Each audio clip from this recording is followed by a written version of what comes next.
Welcome to Believers Talk and Week 8 of the NFL season. Hard to believe that we're already halfway through, or at least we're getting ready to be halfway through this NFL season. Thank you for joining me on Believers Talk. My name is Joe. If you have not already hit that subscribe button, please be sure to do so. Hit that notification bell because we do go live a lot throughout the week, especially this week coming up. Obviously, the Bills do not play today. Today is Sunday. Bills will be playing tomorrow on Monday Night Football as we host the New York. So I thought this New York Jets, because week 9 we play the Bears, week 10 we play the Jets. Obviously by the thumbnail you saw, those are our next two opponents in this NFL season. So I thought, well, why not bring you this game? We can do a little play-by-play reaction. It's good that we don't feel the pressure of this game. What's up, Fox 87? Hey, Anthony. Welcome to Believers Talk. Thanks for joining me in the stream. Again, it's going to be kind of nice. You know, we sit back here. I probably won't be as animated because, well, this isn't our team, but who knows? I mean, I'm just a huge NFL fan, as I said before. Just went across the screen the Eagles game from earlier, went final. Eagles win 24-18 over in London, so the Eagles do get that victory. Fox 87, you know, just chilling, you know, enjoying every NFL Sunday I can, man. It's just, I love the NFL. So we'll watch this matchup. We'll get ready for the next 2 weeks of the NFL season, as obviously the Bills are preparing for the Patriots tomorrow. Some news about that game. McCoy is looking like he will play. Yeah, the Jags are looking pretty bad recently, especially with all the trouble they're having in London. They had 4 guys get in trouble over there, so interesting to see what repercussions come from that. But yeah, the Jags are just not playing well. I'm watching a bunch of drops. Someone just dropped one in the end zone. So yeah, I'm watching highlights here. But anyhow, so the Eagles beat the Jaguars 24-18. And you know, who knows what's going to happen to the Jaguars from here out. What does this mean for Blake Bortles? I mean, he's had a really rough year, but we'll see what happens with them. Carson Wentz trying to come back slowly from his injury. So lots going on. Let's talk about. Talking about the Bills game tomorrow night. We're going over some injuries. McCoy looks like he is going to play. Obviously, Josh Allen will not play, which means Derek Anderson will be our starter tomorrow. Another week's worth of practice. Really hoping that Marcus Murphy does get to play in this game as well. We saw a lot of good things from him last week when he was playing the game in the second half. And then Rob Gronkowski is listed as probable for tomorrow's for tomorrow's game, so he will probably start in that game. Sonny Michel is obviously out with his knee injury, so those are some of the big injuries. Everyone else is, you know, there's a couple other, like Tyron Jones. I know he's banged up a little bit. Some other people on there. But those are the big names that we want to talk about. Currently 12:45 here on the East Coast. Games getting ready to kick off at 1 o'clock. So again, we'll bring you the Chicago Bears versus the New York Jets. I'll go over some of these 1 o'clock games. Haven't really looked into this game all that much as far as prediction, but why not shoot from the hip? Let's do it from the start. So let's go over the 1 o'clock games for today. Again, earlier today we saw the Philadelphia Eagles defeat the Jacksonville Jaguars 24-18 in London. So that game is now over. The 1 o'clock games, we've got Baltimore at Carolina, the New York Jets at Chicago. Chicago's actually an 8.5-point favorite. Tampa Bay at Cincinnati, Seattle at Detroit, Denver at Kansas City, Washington at New York Giants, and then Cleveland at Pittsburgh.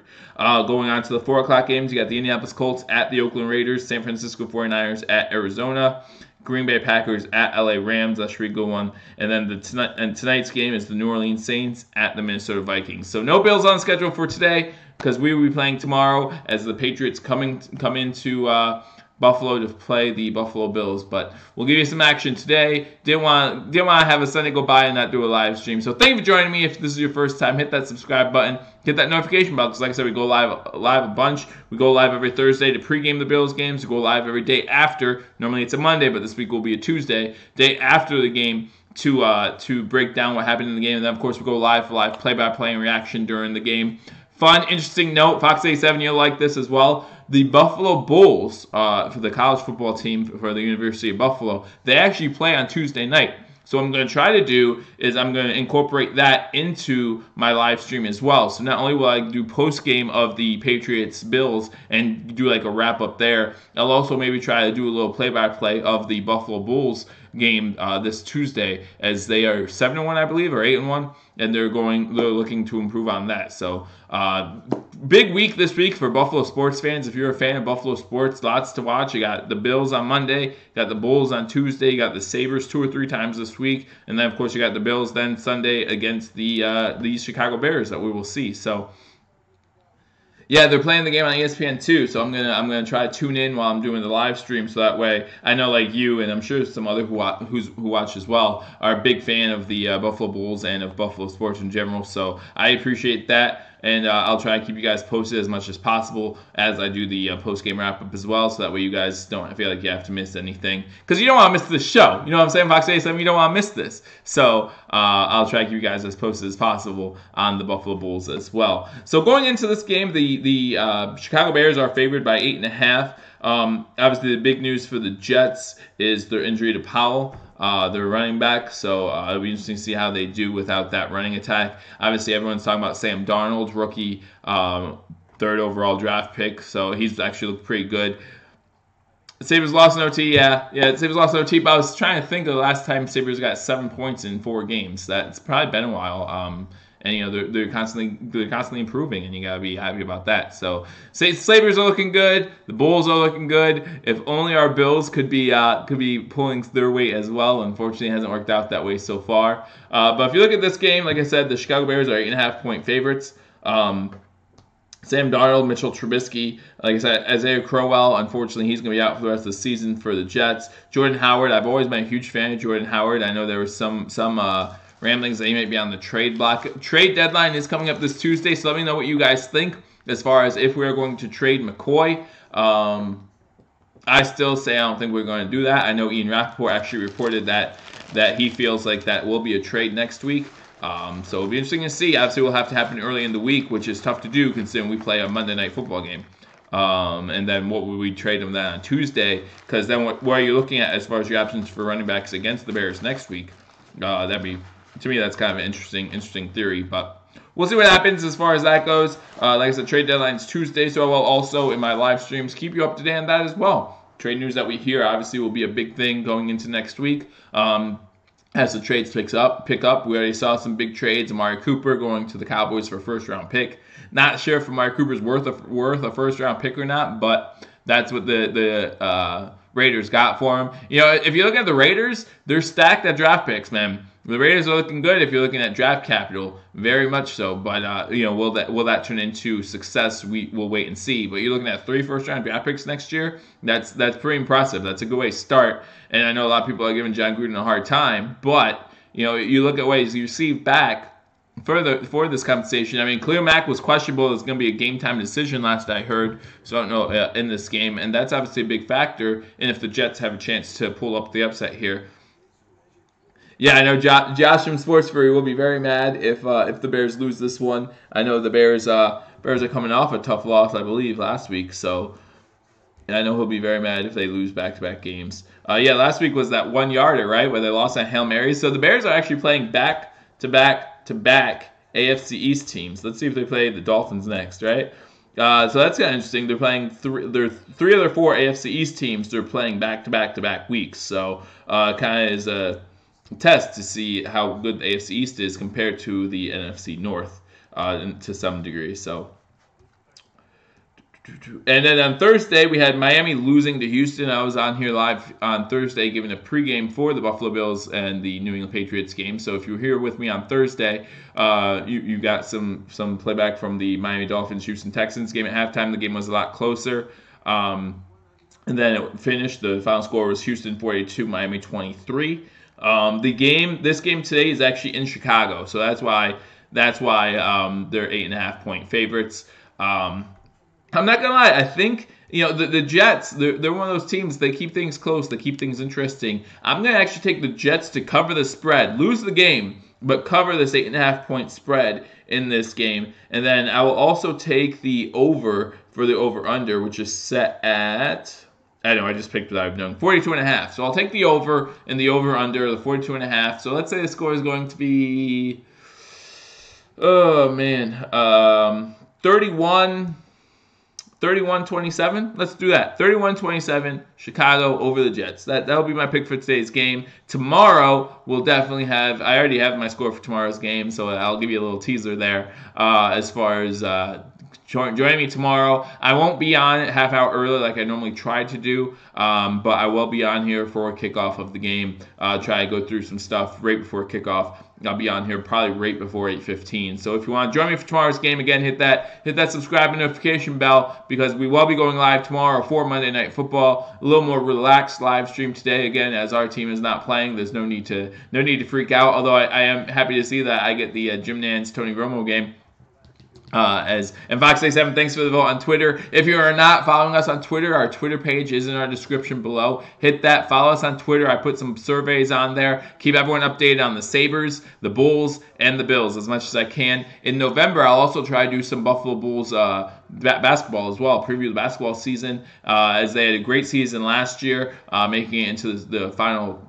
I think they made it to the round of 32, if not the round of 16. So I'll be giving you more in-depth coverage of the NCAA basketball Buffalo Bulls as well. So that's something to look forward to here on Believers Talk. Again, if you have not already subscribed to Believers Talk, my name is Joe. Hit that subscribe button. You want to be subscribed because we will constantly keep you updated on all things Buffalo Bills related, all transactions. Again, that trade deadline coming up. Keep you updated on any injury news. McCoy is looking to play tomorrow. Allen obviously is still out. And we'll keep you updated on some of those news throughout the week. Also, Thursdays and the day after the games, they give you pre- and post-game for every Bills game. We'll see what we do during the bye week. The bye week is coming up, too. I think that's week 11.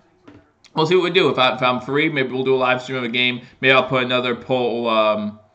Yeah, they're 7-1. Okay. Maybe I'll put another poll up on Twitter and see what game you guys want me to do live for that bye week too. If I'm free, we'll see what happens. I guess I have to socialize with some other people too, so we'll see what happens for the bye week. But I do want to make sure you get on here a few times that week just to make sure that you guys have something to look forward to. There will be news and notes going around the league that week as well. So Khalil Mack is out today. Just watch here. Khalil Mack will not be playing for the Bears, so that actually makes me feel a little bit more confident in the Jets covering the spread in this one. Sony Michel is out tomorrow for the New England Patriots after that injury last week he suffered. So that might help us out. White will be their main back tomorrow. He has no rushing touchdowns, but I think he has like 4 or 5 receiving touchdowns in the red zone. So something to look out for.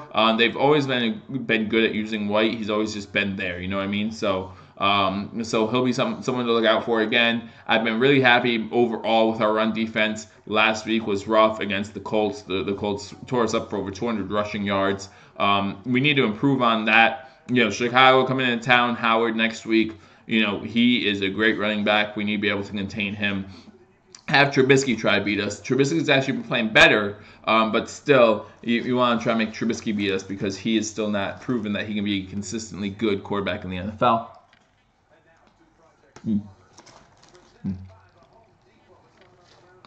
I ate lunch while I'm watching the game too, guys, so I apologize.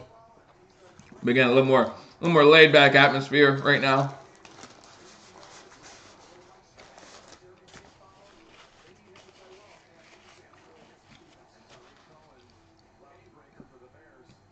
If you have any Bears or Jets on fantasy, I would not start Sam Darnold or Mitchell Trubisky in this game. I would start Howard in this game. I would probably start Cody Parkey in this game. I feel like he'll have a good kicking game for you if you have him as a kicker. Allen Robinson, I feel like he'll have a good game, so that's someone else you would want to start. As far as the Jets go, again, I wouldn't start Sam Darnold. Looking down the list here of players you could potentially start. Yeah, I'm not seeing anyone on this list. Unfortunately for the Jets, they don't have too many fantasy studs on their team. They're consistently good, though. They're consistently there as far as competitive in the NFL. Last year, everyone thought they were tanking as well, and they really came on strong and finished, I think, 5-11 or 6-10. So you can never count the Jets out. And Sam Darnold is looking pretty good. Statistically, I just don't feel like against this Bears defense. Although with Khalil Mack sitting, maybe it would be a good time to start Sam Darnold. Khalil Mack has actually done so many good things. If you're a Bears fan, you know that D-line last year compared to this year is just worlds different. And it's basically all because of Khalil Mack. I know that Josh Gordon also might be out tomorrow. So hopefully he is. Josh Gordon's one of those guys that can beat you. But I just really like our secondary. I'm not too concerned about any. There's no wide receiver that I'm scared of. After I saw what Trey White did against, who's the Hopkins, Deshaun Hopkins. After I saw what he did against Hopkins, and Hopkins to me is one of the best wide receivers in the NFL. I'm not worried about what he's going to do, what Gordon can do, or what any of the wide receivers in New England can do. The only thing that worries me is that guy at quarterback, number 12, finding these receivers. He always does a good job finding these receivers, no matter who they are. Again, you look at Deion Branch before. They had Randy Moss. They have had these guys that. Some of them you don't know about. Some of them are studs. Obviously, Randy Moss, but some of them you just wonder how good they would have been if they didn't have number 12 throwing the ball. And that's nothing but praise to the coaching staff who gets these guys open and to the quarterback who gets the ball there. You can't do anything about that. So yeah, Gronk is questionable. Gordon's questionable. Sonny Michel will be out tomorrow. And then for the Bills, LaShawn McCoy is looking like he might play. I wouldn't be surprised if they sat Tywan Jones another week, kept Murphy in there to see what he could do. And then we'll see if we get McLeod back as well. I know he was out last week as well. So those are some names that you want to look for. It's currently 12:58, so we're getting ready for kickoff here in a couple minutes. Again, a little laid back. Welcome to Believers Talk. If you are new, we are normally a Buffalo Bills only channel. This week, obviously, the Bills play on Monday night, so I thought, why not live stream a game? And this game coming up here, the Bears against the Jets. The Bills will play next week, week 10. So if you join me for the Bears game this week, you want to join next week as well. And then the Jets, we play them week 9, we play the Bears, and then week 10 we play the Jets. So back-to-back games here coming up against the Bears and Jets. So I thought, why not watch this game, do a little analysis on this game as well, and see what we're up against, as the Bills are currently 2-5. We're looking forward to tomorrow night's game. First Monday night game in Buffalo in almost a decade. The last Monday night game at home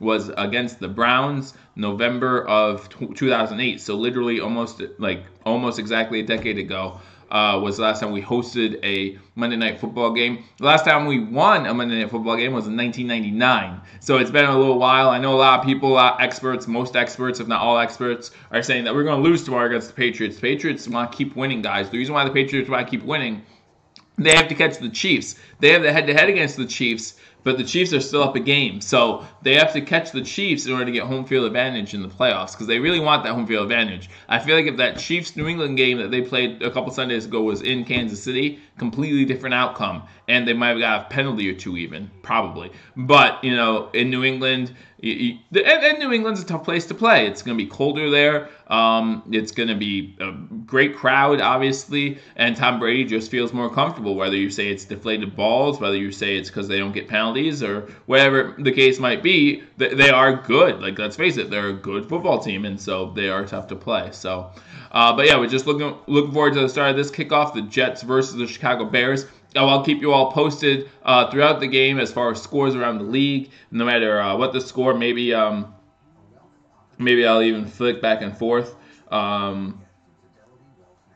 depending on how this game is going. But I will keep you updated on scores. Again, going through the slate of games today, we got Baltimore at Carolina, the Jets at Chicago, Tampa Bay at Cincinnati, Seattle at Detroit, Denver at Kansas City, Washington at New York Giants, Cleveland at Pittsburgh. Those are the 1 o'clock games. And then the 4 o'clock games, we got the Colts at Oakland, San Fran at Arizona, Green Bay at LA Rams, New Orleans at Minnesota is the game tonight, so that'll be a good one to watch as well. If you were up this, hey Myth, how you doing? Welcome to Believers Talk. Obviously not doing the Bills game today. I will be live tomorrow to the Bills game as well. But I just thought Sunday football season, what else am I going to do? Sit here, watch some games, hang out with you guys for a little bit. So thank you for joining me. We'll be doing the Bears-Jets game because those are the Bills' next two opponents are the Bears next week and then the Jets the following week. So if you were up early this morning, the Eagles did beat the Jaguars in London 24-18 behind Wentz's 3 touchdowns, one to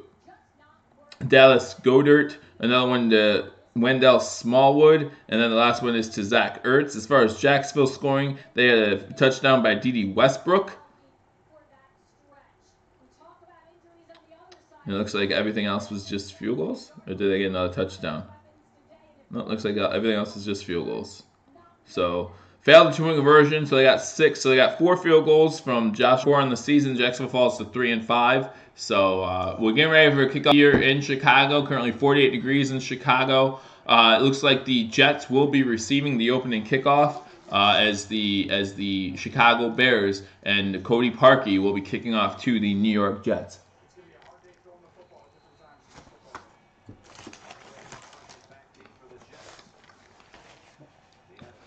Again, guys, it's a very relaxed atmosphere. I'm eating my lunch. Nothing to worry about here as far as the Bills are concerned. Kickoff goes in the back of the end zone, so the Jets will start with the ball first and 10 at the 25. As Sam Darnold gets out, Sam Darnold has 10 passing touchdowns and 10 interceptions so far this season. Last week at Minnesota, he had 2 touchdowns and 4 turnovers, 1 pass, 1 rush. So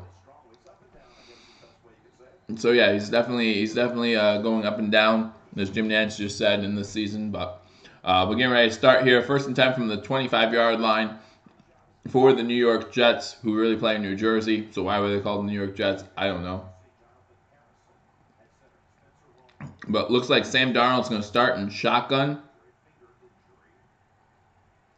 We got 2 wide receivers top of the screen, 1 at the bottom of the screen. From shotgun formation, they're going to run the ball on first down. The run is with Isaiah Crowell, who they're going to be leaning on strongly today just because of the injury to Powell last week. Powell will be out of this game. But if you just joined me, Khalil Mack is out for this game. He is inactive as well. If you are just joining me, thank you for welcome to Believers Talk. My name is Joe. We do all Bills news. We do all Bills games, but since the Bills don't play tomorrow, we're here today. So if you're a Jets fan, if you're a Bears fan, you want to hit that subscribe button as well, because those are our next 2 opponents. So I'll be here next week and the following week to give you those games. But I hope you enjoy this live stream, live play-by-play and reaction. There is a flag at the snap on 2nd and 9. So it looks like there will be a penalty against the New York Jets. It's going to be a false start on the Jets. So that's going to be a 5-yard penalty. So it's going to be 2nd and long. I'm going to say 2nd and 14, but I'll wait to see what the sticks say. But you're looking at 14 and a half to go. 2nd and 12 for the New York Jets. Again, the Bears are without Khalil Mack.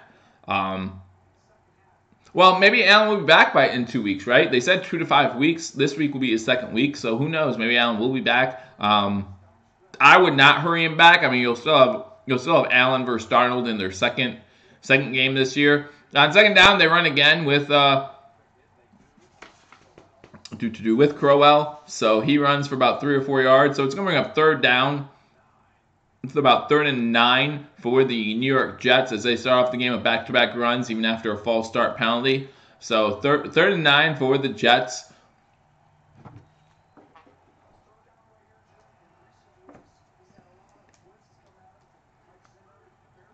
You know, it's funny, the Jets will actually be cheering for us tomorrow, probably, to beat the Patriots. So, Sam Darnold in a shotgun formation. He has Crowell to his left. 3 wide receivers, bottom of the screen, 1 to the top. Crowell moves to his right. Snap goes off. Oh, wow. So it's in and out of the hands of Kearse. He drops it, and the Chicago Bears almost get an interception. So it's going to be 4th and 9 for the New York Jets. Looks like they're going to have to punt here as they're deep inside Chicago territory.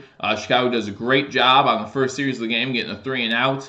Kearse, man, he had it in his hands, and they bobbled it, and it looked like the Bears would possibly get the interception, but they were unable to get on it. So it's going to be a punt for the New York Jets as Edwards is back for the Jets to punt the ball.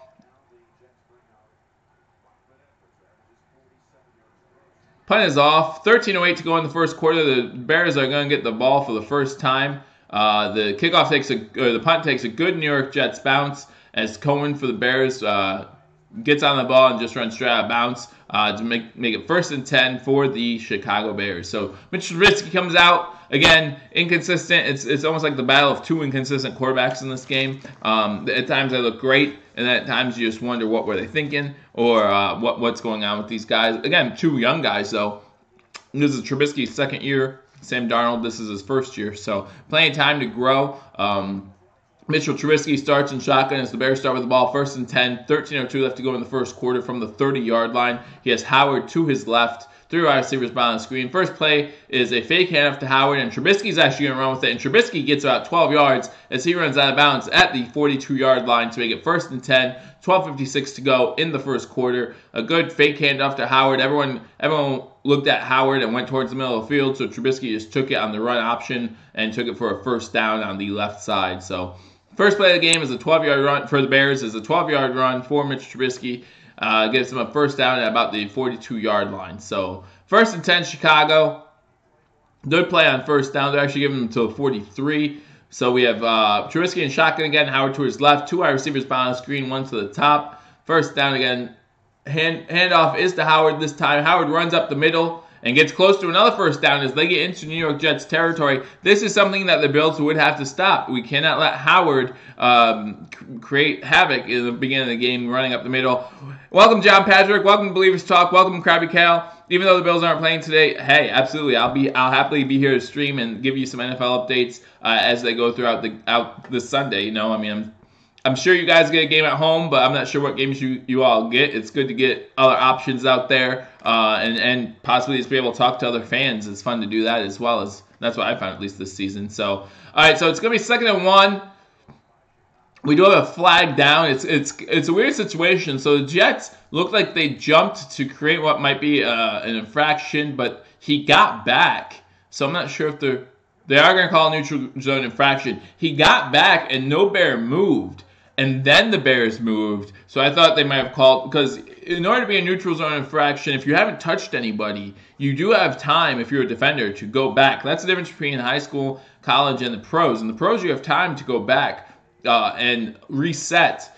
Obviously, if the offense jumps, then you don't. But and so that's where the neutral zone infraction becomes a little hazy, because offensive linemen are now taught that if you see a defender move, you need to move. But if and it's 1st and 10, and they run again with Howard inside the 40-yard line.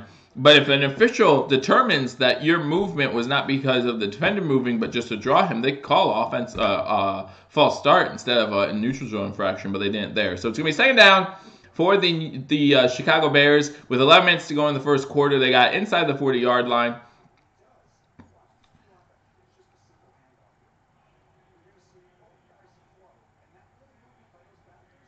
Yeah, inside the 40 to about the 39, so it's going to bring up 2nd and 5, 2nd and 6 with 10:50 to go in the first quarter. The Chicago Bears got the ball. Jets went 3 and out on their first possession, and now it's the Bears' first possession. As there's a fake handoff to Howard, rolls to his left, gets an easy completion to... I'll tell you who that is in a second. It's going to be Gabriel. Taylor Gabriel with a 1st down, about an 8-9-yard reception for Taylor Gabriel. So that's Trubisky's first throw of the game. Goes for a 1st down, and they are still moving the ball inside the 30-yard line of the New York Jets on their first possession of this game. Again, if you're just joining me, the Jacksonville Jaguars lost to the Eagles today, 24-18 in London. And then everything else is at either 1 or 4 late tonight. So we'll keep you updated. If you didn't watch Thursday, the Houston Texans beat the Miami Dolphins. So from shotgun, Trubisky fake handoff, and then in motion was Miller, as Miller takes it, and Trubisky flips it back to him, so it wasn't a pass, it was actually a backward pass, backward lateral, so it's going to count as a run. Gets inside the 25-yard line, so it's going to be second down for the Chicago Bears. Again, already in field goal range.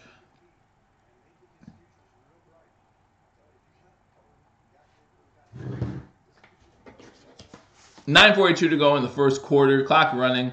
Again, Chicago Bears got the ball. First possession of the game for them. 2nd and 3 from the 21-yard line.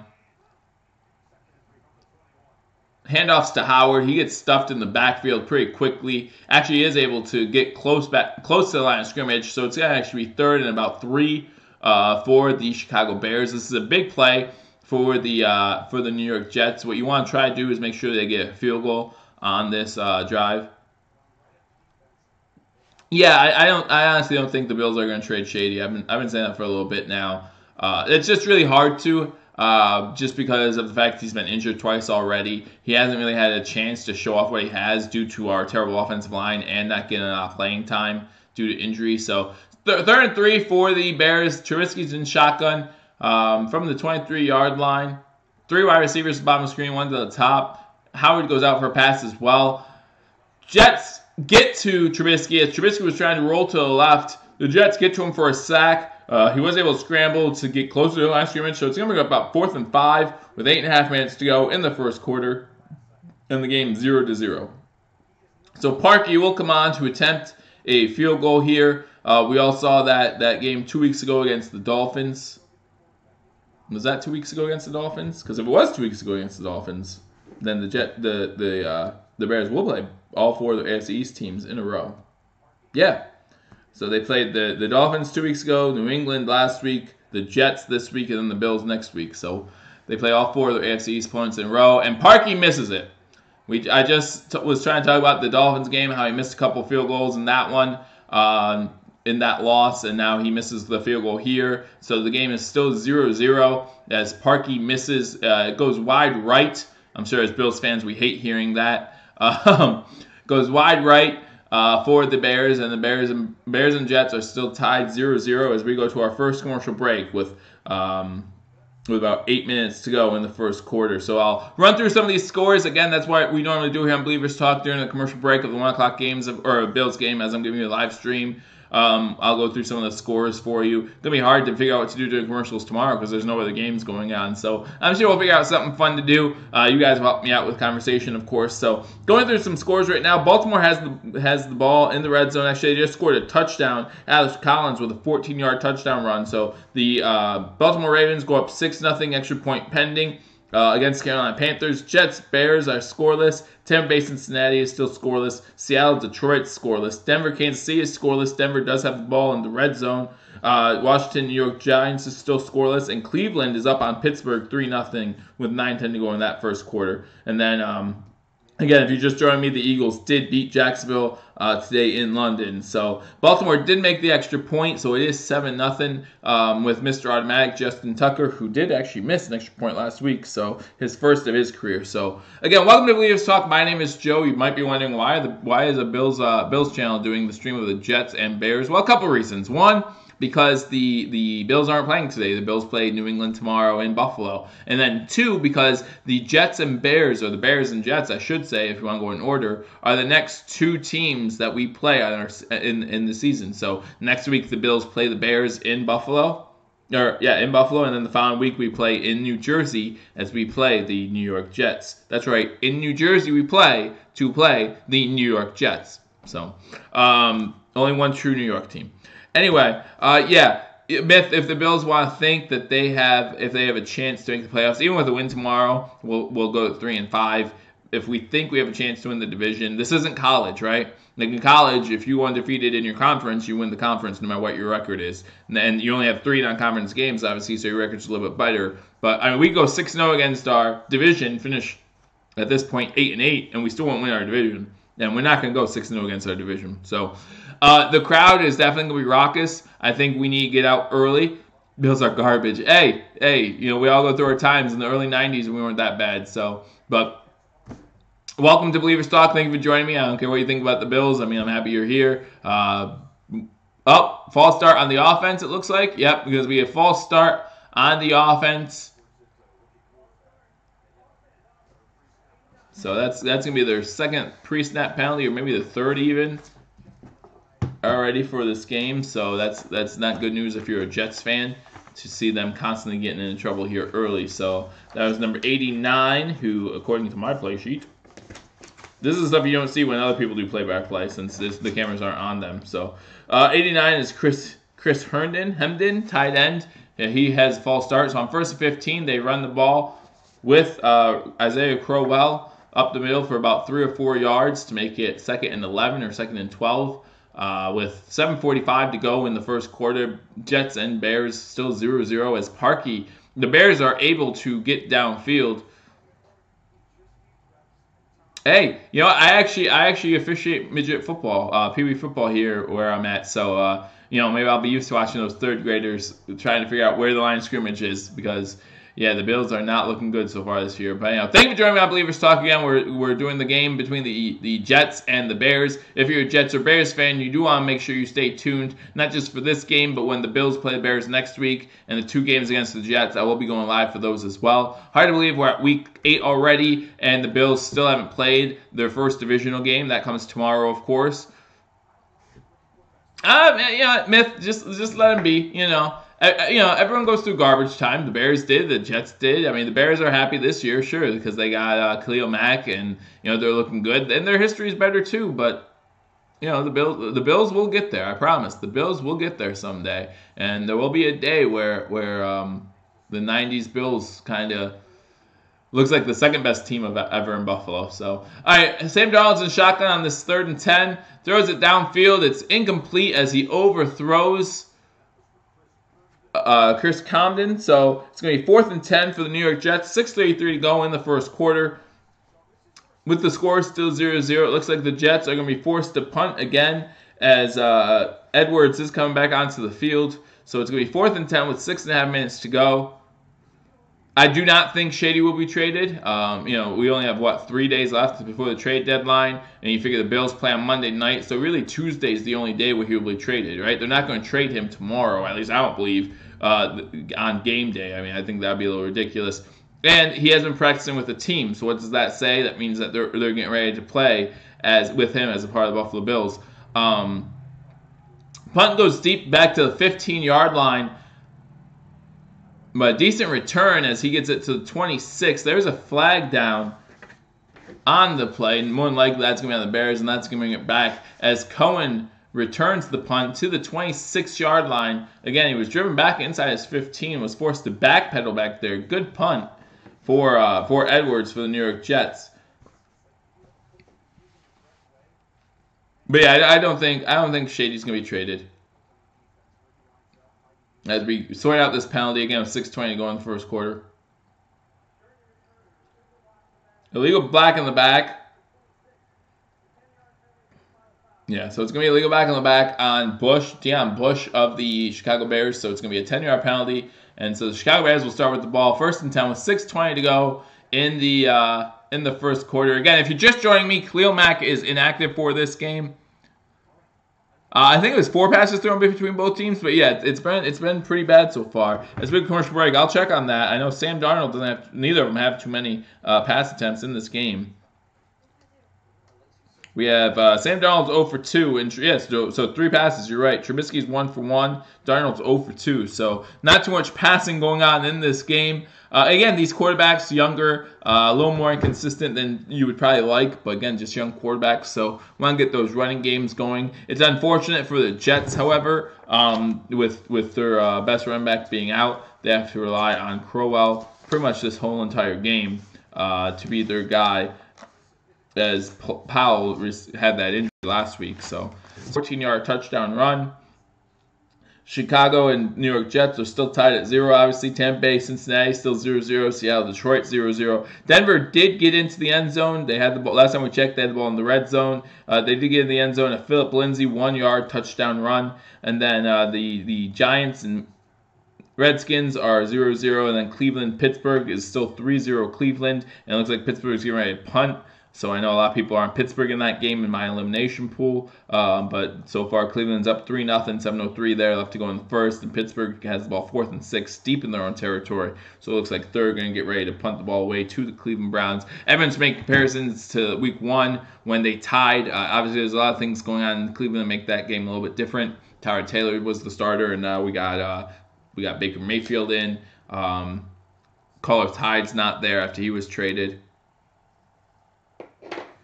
Did you watch that one? That was actually one of our best ones as far as viewers. The one where Zay Jones got arrested.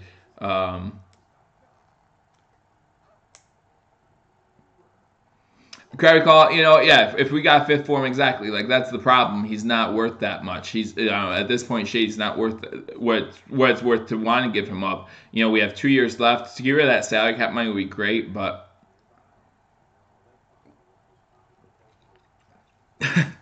yeah, it's been tough. It's been tough for any other team in the AFC East. Since they've been here in 2001, you figure Miami's the only other team that has won the division. That was the year Brady got hurt. So first down for the Bears, and Trubisky throws the ball again.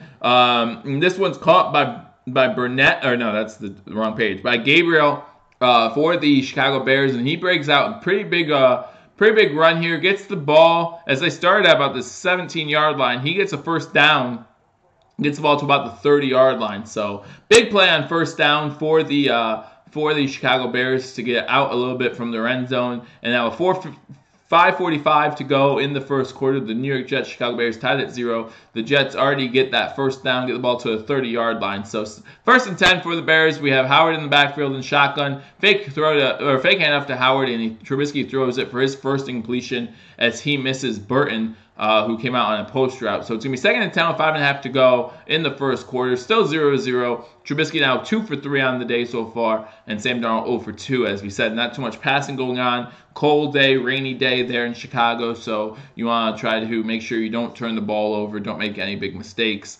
But yeah, Brandon Shepard, to your point, I mean, if you've been a Bills or Jets or a Dolphins fan, you've just been looking up at 12 and Belichick and just wondering, what can we do? You know, it's funny, you hear fans from all these teams, those three teams, always trying to make excuses. Screen pass to Howard, set up beautifully. There's actually no one nearby, and he's gone. He's going to go all the way for a touchdown. And that was actually not Howard. That was Cohen who set up the screen pass from Trubisky. It was set up perfectly. You had two wide receivers on the outside. They both went on streaks. That's a 70-yard touchdown pass from Trubisky to Cohen. Makes Trubisky's stats look a whole lot better. 3 for 4 for 99 yards and a touchdown. But all 70 of that was ran by Cohen as the Jets blitzed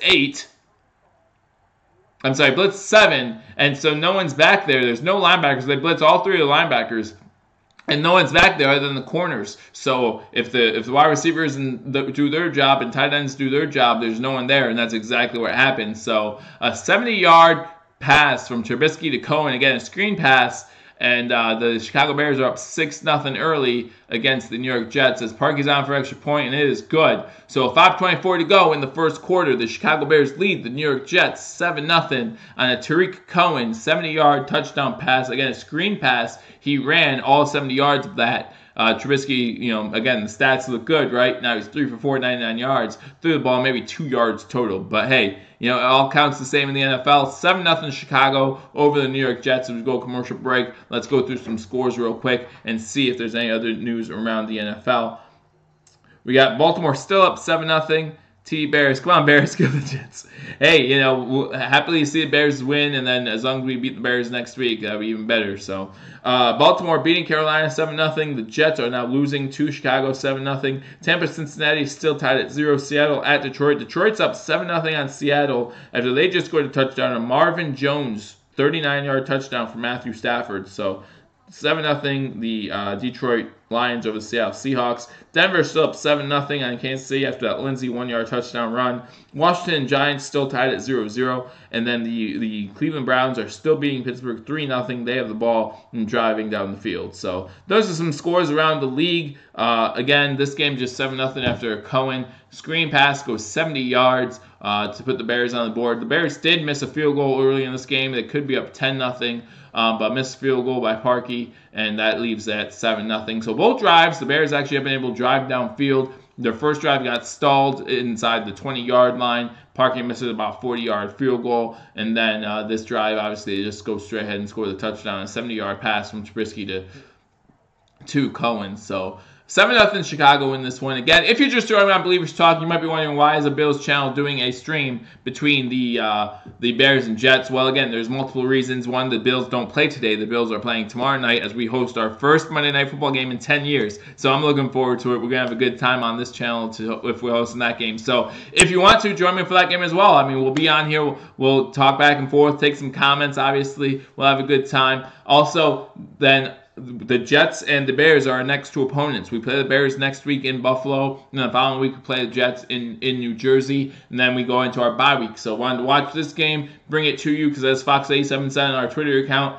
these are our two next games coming up. so it's good to do a little game like this. Also, less stress on me. If you've watched my Bills live streams, I get a little stressed out. I really do. I love my team, so a little less stress for me. I can talk to you guys. We can have a good time, watch this game. There's no pressure on us Bills fans to keep up to date too much. So again, 7-0 Bears here as they get ready to kick off to the New York Jets. I'm gonna eat some more lunch, as normally do on my Bills streams. I forget to eat lunch, so. Another good thing about this game is I can remember to eat my lunch. I'm not that invested. 5:24 going in the first quarter. Again, thank you for tuning in. If you are tuning in, if you're a Jets fan or Bears fan, remember that I will be live here for the Bills versus Bears game next week. I will be live in 2 weeks when the Bills play the Jets and when they play them later in the season as well. So you want to be sure to hit that subscribe button, because if you hit that subscribe button, you get that notification bell. You'll know when we go live. We go live 3-4 times a week, so you want to catch that. And I do keep you updated on all Bills sports news. So if you're a fan of Buffalo sports, you want to stay posted, like us on Twitter or follow us on Twitter, and you will get posts from the Buffalo Bulls. You get posts from the Buffalo Sabres, who lost in overtime yesterday, and you'll get posts from the Buffalo Bills as well. At least I won't be hungry today. No, I hate being hungry. It's almost as bad as the Bills lost, but not quite. So yeah, on first down, the Jets complete an out route for about 5 yards, so it's going to be 4 yards, so it's going to be 2nd and 6 with 5 minutes to go in the first quarter.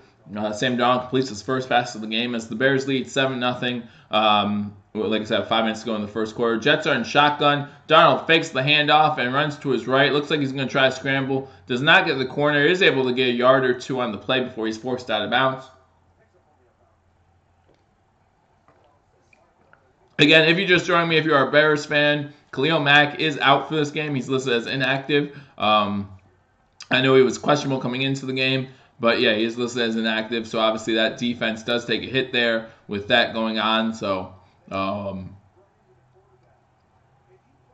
we got 3rd and 4 here with 4.5 to go in the first quarter. Shotgun formation for Darnold. Crowell to his left. 2 wide receivers bottom of the screen, 2 to the top. Prior to the snap, we have a flag, another dead ball foul on the New York Jets. So if you're a Jets fan, you're Jets Central right now. How's Khalil Mack looking? He's looking like he's out. He's looking good in his sweater vest or whatever the heck he's wearing, or his hoodie. I don't know what he's wearing. Man, if you're a Jets fan, if you're Jets Central, man, you have 4 dead ball penalties already, and we're talking about 4 minutes to go in the first quarter for 20 yards. So that's you're starting yourself behind the sticks. Now it's 3rd and 9 instead of 3rd and 4. I mean, that makes a big difference in the NFL. So if you're a Jets fan, you can't be happy about that. We all know, if you're a Bills fan, you've watched my live streams, you know how upset I get about dead ball penalties. I think they're just a sign of lack of focus. 3rd and 9, they do complete the pass. Jets complete the pass downfield. It's about a 25-yard gain, actually. Sam Darnold to Jermaine Kearse gets it to the 45-yard line. So they move the ball close to midfield, makes it 1st down New York. That's their first down of the game with 3.5 to go in the first quarter. The Jets trailing the Chicago Bears 7-0. Jets go 3-and-out on their first possession. Chicago marches downfield, gets into field goal range, misses a field goal. Jets go 3-and-out again on the next possession. The Bears decide to just score a touchdown. So on a 70-yard pass from Trubisky to Cohen. 1st and 10, they run up the middle for about a 3-yard gain. So again, they're getting the ball to the 48-yard line. So it's going to be about 2nd and 7 from the 48. If you're a Bears fan, you really want to win this game. You're 3-3 so far in the season. You want to keep up with the rest of the division. Obviously, Minnesota got off to a slow start. You have Green Bay getting off to a slow start, but they're coming on now. So you want to make sure that you stay within range, so that way when you play them later this year, obviously the Bears already lost to the Packers week 1. So on 2nd down and 8, they run with Crowell again. This time it gets about 7 yards, so it's going to be 3rd and 1 for the New York Jets as they get the ball into Chicago Bears territory. 2.5 to go in the first quarter with the score 7-0 New York Jets. If you're a Jets fan, you also want to win. You're falling behind. Obviously, we all need to catch the Patriots, right? I mean, at this point, Bears secondary suspect at best, probably, but at the same time, Sam Darnold has not thrown the ball that much in this game. Windy and wet conditions in Chicago today, so not a lot of throwing going on in this one. I think he only has 5 pass attempts so far with 2 minutes to go in the first quarter. 3 wide receivers top of the screen as they run the ball again here on 3rd and 1. He gets stuffed at the line, so it's going to bring up 4th. He actually might have lost a yard, so it might be 4th and 2 here as the Jets, again, close to midfield. Interesting to see what they decide to do here on 4th and 1. It's going to be a long 1 yard with a minute to go, or a minute and a half to go in the first quarter, trailing 7-0. Will they punt it and try to play field position, or will they go for it here and try to do line versus line? If you watch that last play, it looks like the Chicago D-line is much better up front than the Jets' offensive line. At least they were on that play. So it'll be interesting to see what they do here on 4th down. The offense is staying on the field, so they're going to go for it on 4th and 1. For the season, the Jets are 4 for 7 on 4th downs. We got 2 wide receivers and their tight end to the bottom of the screen, 1 wide receiver to the top, and they're forced to call a timeout with a minute 12 to go in the first quarter as the play clock was winding down. 4th and 1 for the New York Jets. A minute 12 to go in the first quarter. They burned their first timeout as they trail the Chicago Bears 7-0. So it's going to be interesting to see who do I want to win? Obviously, anytime it's NFC versus AFC, I'm not even going to go about the division. Anytime it's NFC versus AFC and it's not our Bills, we want the NFC team to win, unless you have some sort of personal reason why you don't like the NFC team. If you're talking for playoffs, if you're talking for division, if you're talking for anything, you want the NFC team to win just to get another L for the AFC team. So I would be cheering for the Bears here. Although if we're being realistic, Bills fans, I mean, do we have a shot at the playoffs? I'm not sure if that's the case, as Derek Anderson is our starting quarterback. So 4th and 1, offense stays on the field. You got 2 wide receivers behind the screen and a tight end, and you got a wide receiver at the top. Wide receiver goes into motion. They do run the ball again. This time they pick up the first down.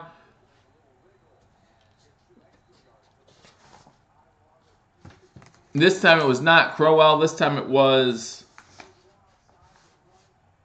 Trenton Cannon, number 40. Gets about 3 yards for the first down. So it's going to be first down Jets inside Chicago territory. Looks like it's about the 43-yard line. So it's going to be first and 10, 43. They have to get at least one more play off in this quarter with 30 seconds to go in the first. Darnold back to throw, passes it over the middle, caught for about 8-yard gain. This one by Jermaine Kearse again. So that will probably be the last play of the first quarter as the Bears are up 7-0. It's going to bring up a 2nd and 3, so a good 7-yard gain on first down to make it 2nd and manageable for the Jets. That's what you want to do, guys. I mean, that's what I've been yelling for the Bills to do all year. Just complete some short 5-6-yard passes on first down. Big difference. 2nd and 10 compared to 2nd and 4. Feel a lot better about possibly getting those first downs in those situations. So we've come to the end of the first quarter with the score. The Chicago Bears leading the New York Jets 7-0. I mean, the Bears look like they could be a playoff team now. I mean, again, the 3-3 on the season, this win would put them over 500. They look like they could be a playoff team now. I mean, I watched Week 1 against Aaron Rodgers, and for the first half, was it? Or first quarter? When Aaron Rodgers got hurt, then came back in the fourth and kind of tear you guys up. But I mean, prior to that, you guys looked really good, and you guys look like a legitimate playoff team. I'm watching this game here. It looks like your offense can use a little spark, and that's where Devontae Parker would probably come into play. But your defense is looking pretty good. Obviously, you want Khalil Mack in there, and they're playing a weak Jets offense, so maybe this is a good time for Khalil Mack to miss a game. But you're looking pretty good, and again, you go 4-3 with this win. Who knows what's going to happen in that NFC North, where again the Packers and Vikings don't look as strong as we thought they did. Beginning of the season, my prediction for the Super Bowl was the Vikings versus the Texans. If you were here, you watched it, and it didn't look so good to start the season. I stuck with it. We beat the Vikings as Bills fans. We were very happy about that, and then we should have, but we didn't. Beat the Texans after Peterman throws that pick 6.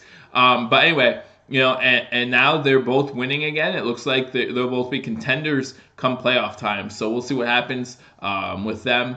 But yeah, the Bears, you never know what's going to happen in that division. You still play the Vikings. You still play the Packers. You control your own destiny.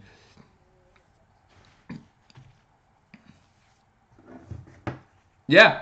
That's what it is. It comes down to the division games. Who wants it more? The Bears, Vikings, Packers. Who has the better team? The Packers. Everyone just says it's Aaron Rodgers and a bunch of guys. And the Vikings. What do you have in Kirk Cousins? You're still not sure really what you have in Kirk Cousins. So, welcome to Believers Talk. My name is Joe. We're at the end of the first quarter of the Bills versus Bears game. I know again a lot of you are probably thinking, why are you doing a Bears Jets game? If you're a Bills sports channel, the Bills have off today. Bills play tomorrow night. I'll be here for that one as well. So if you want to watch that game here on Believers Talk, hit that subscribe button, hit that notification bell. It will let you know when we go live. I'll be going live right before kickoff of that game tomorrow.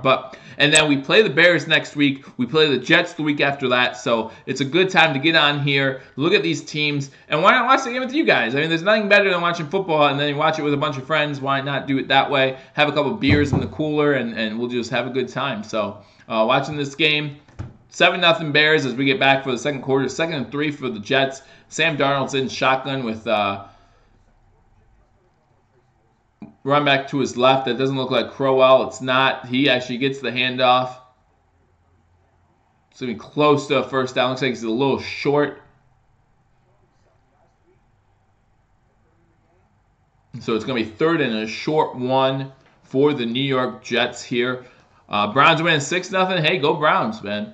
Again, in those games, you want to cheer for the team with the worst record. If you're a Bills fan, you want to cheer for the team that can help your Bills potentially make the playoffs. Although, again, this season's not good for the Bills making the playoffs in any way, shape, or form. So it's going to be 3rd and 1 for the Jets. You got Darnold under center. Darnold actually takes it himself, picks up the first down. Looks like he got well over a yard, maybe a yard and a half there, as the drive keeps going for the Jets. This is a good drive if you're a Jets fan. Watching them just run the ball pretty much downfield. A couple passes by Darnold, but not too much. And it's still 7-0. 14 minutes to go, though. You'll love to see this if you're a Jets fan. These long, sustained drives. Again, if you're the underdog, it looks like I'm not going to do well with the over-under pick of 42.5, but I picked the over. But these long drives help that Jets defense stay off the field a little bit longer as well. So you've ran the ball 11 times on this drive, passed it 5. That's actually for the game, not just this drive. It's not a 16-play drive yet. Darnold back in shotgun, takes the snap, throws it down the field, incomplete.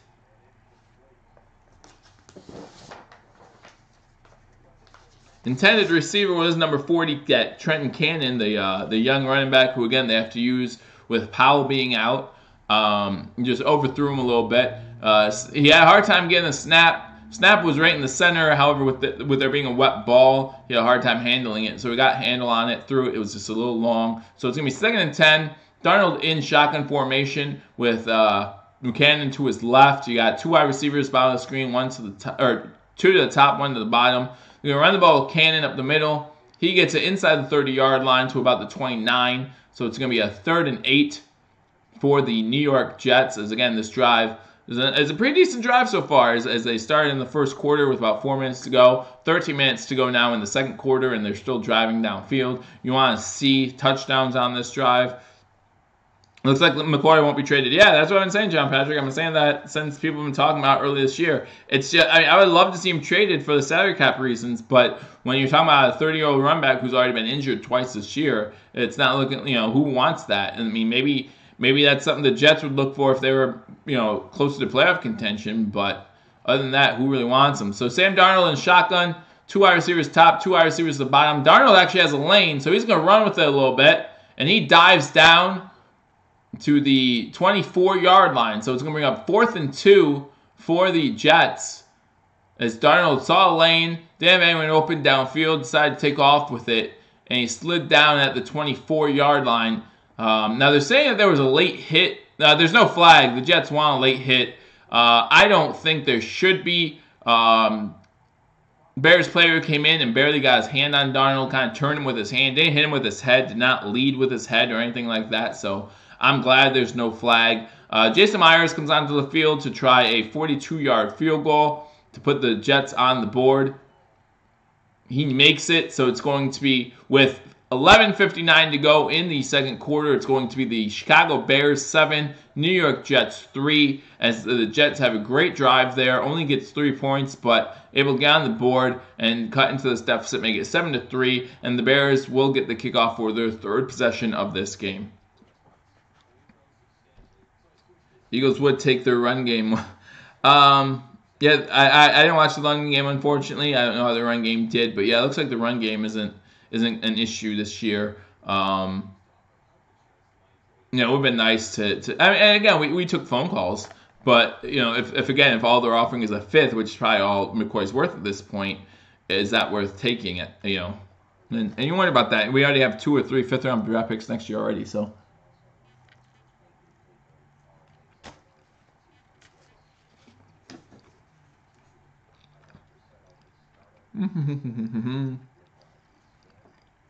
While we're at commercial, I'll go through some scores.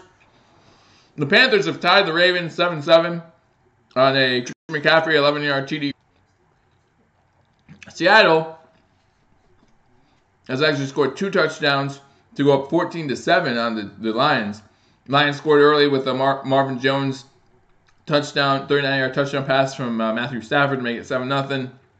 Seattle has scored twice now, once with Tyler Lockett on a 24-yard touchdown pass from Russell Wilson, and then David Moore with a 15-yard pass from Russell Wilson to make this game 14-0 with 12.5 to go in the second quarter. Denver is still up on Kansas City. Kansas City has gotten a field goal to make it 7-3. Washington has gone up 7-0 on the New York Giants. Adrian Peterson with a 70-yard touchdown pass from Alex Smith. Man, Adrian Peterson is just like Father Time. You know what I mean? He has something more to give. Getting that year basically off probably helped him out a lot, but man, he's looking good this year. Cleveland's up 6-0 on Pittsburgh now at the end of the first quarter, and Cleveland is driving. Fox 87 will be here when you get back, man, so hurry back if you can.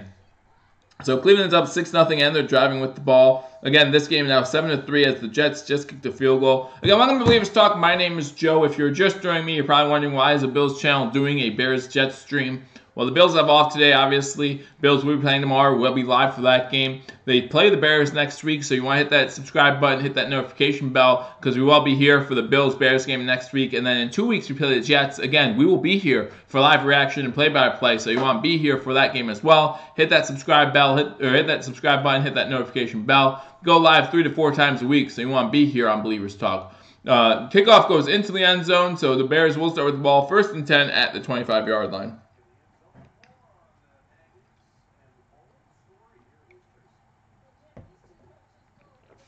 All right. So Trubisky comes back on the field. Again, 3rd drive for the Bears. First drive there, we'll get in the field goal position.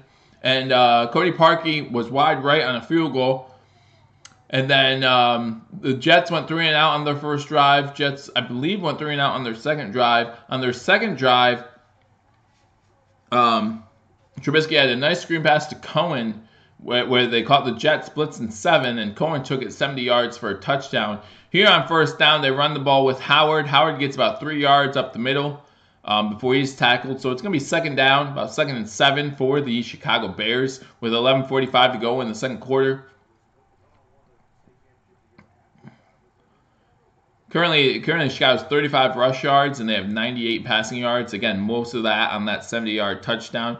Who Bills play tomorrow? Bills play Monday Night Football against the Patriots tomorrow. It's in Buffalo. A lot of people obviously going for the Pats in that one, thinking the Pats will win. I mean, even as a Bills fan, you have to be realistic with yourself. All signs point to the Pats. I'll give a breakdown tomorrow briefly before the game.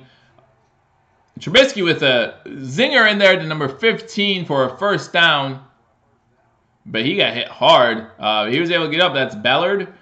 Gets the completion for about 7 yards on the 1st down.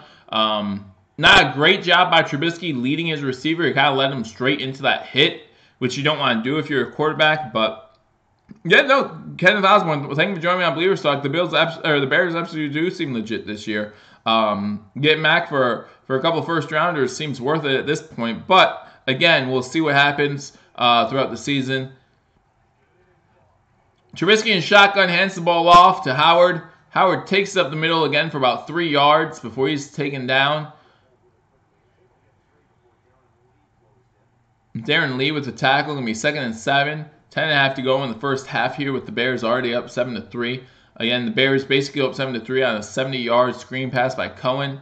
Trubisky to Cohen, their running back. And that was actually Cohen with that carry. He has 82 total yards on the day already. So 10 minutes to go in the first half. You got the Chicago Bears up 7-3 on the New York Jets. Again, if you're just joining me, the Bills play the Bears next week, play the Jets in 2 weeks. So on this day off, why not take a look at this game as Howard runs it up the middle for about 10 yards to pick up the first down, getting it close to midfield. Going to be 1st and 10 for the Bears at their own 48-yard line.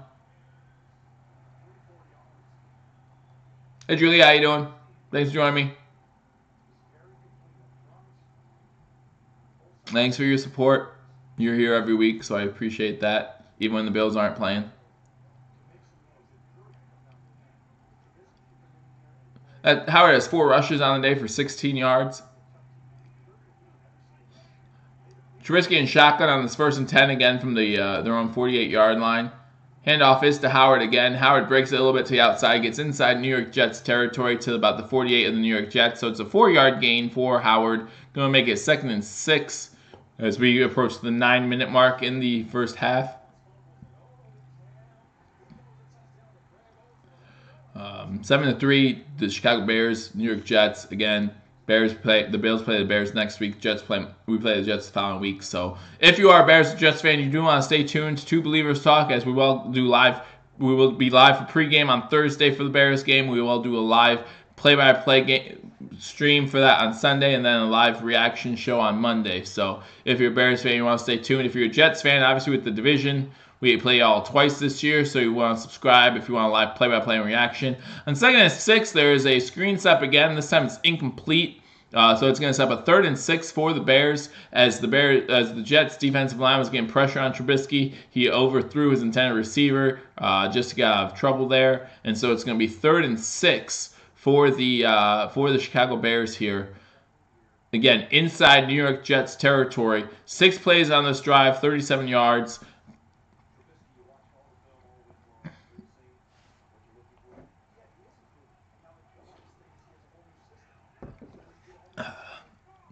Trubisky in shotgun. Going back to his left is Howard. You got 3 wide receivers bottom of the screen, one to the top. And the Bears, before the play clock expires, have to call a timeout. So it's going to be 3rd and 6.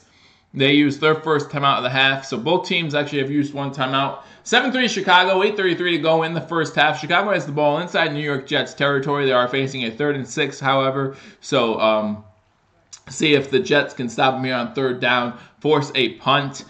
Be a huge momentum lift for the New York Jets. Welcome to Zach Hartman. Welcome to Believers Talk. Thank you for joining me. Get your comment here. Howard is our workhorse, and Canada is elusive. He is elusive. I've seen that so far with that 70-yard run. You feel like you have the best 2 backs in the league.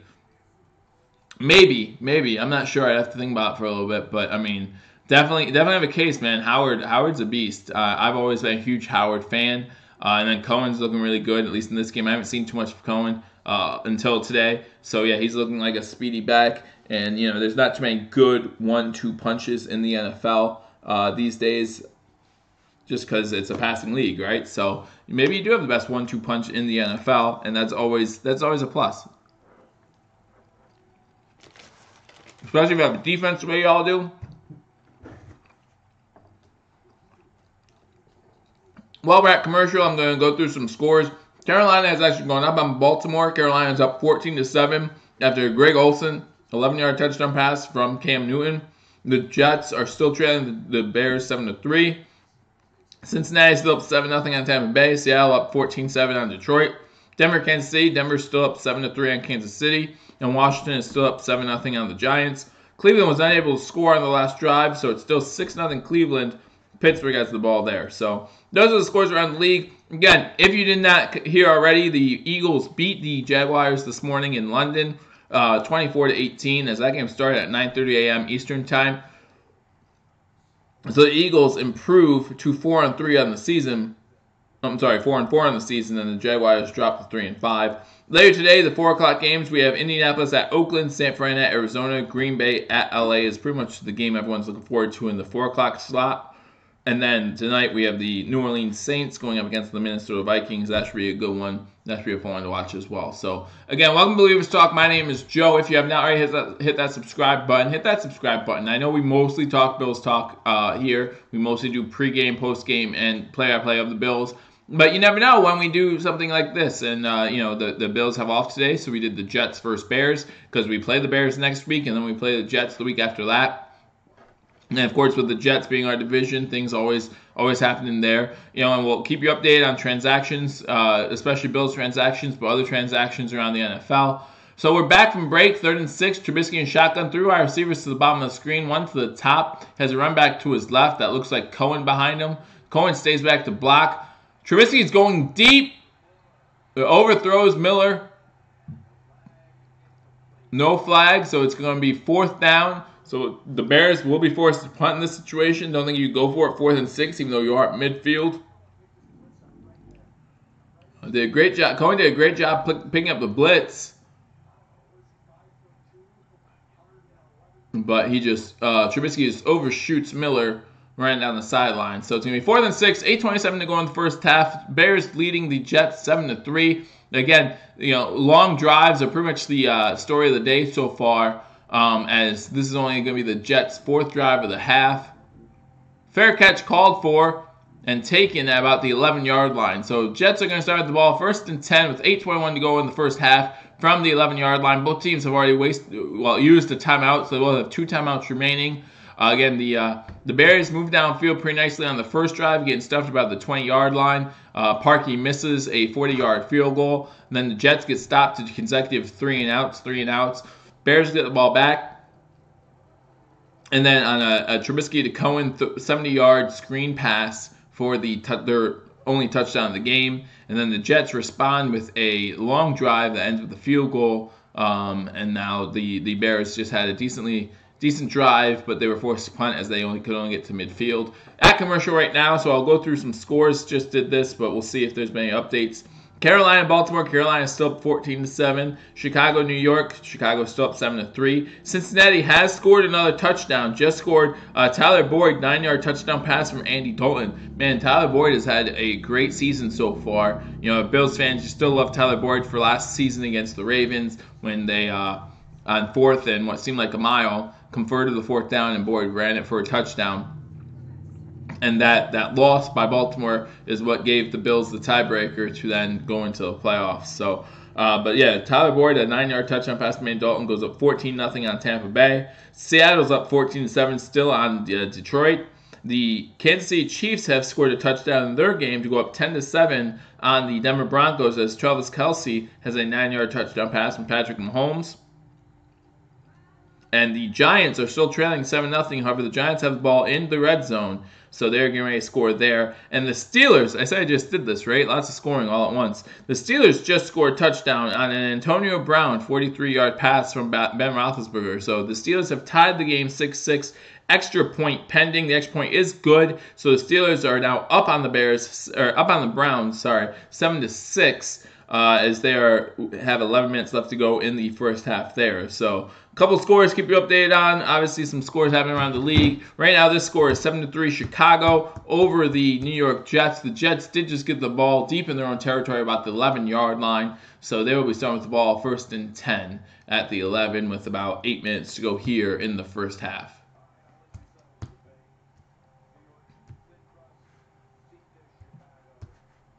I'm just showing some Chicago deep dish pizza, and it looks really good right now.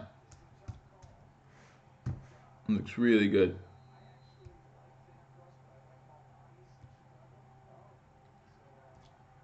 All right, so Darnold under center as they start with the ball. Actually, at the 13 is where they're saying that the fair catch was called for. So 1st and 10 at the 13-yard line. First play on this drive is a handoff.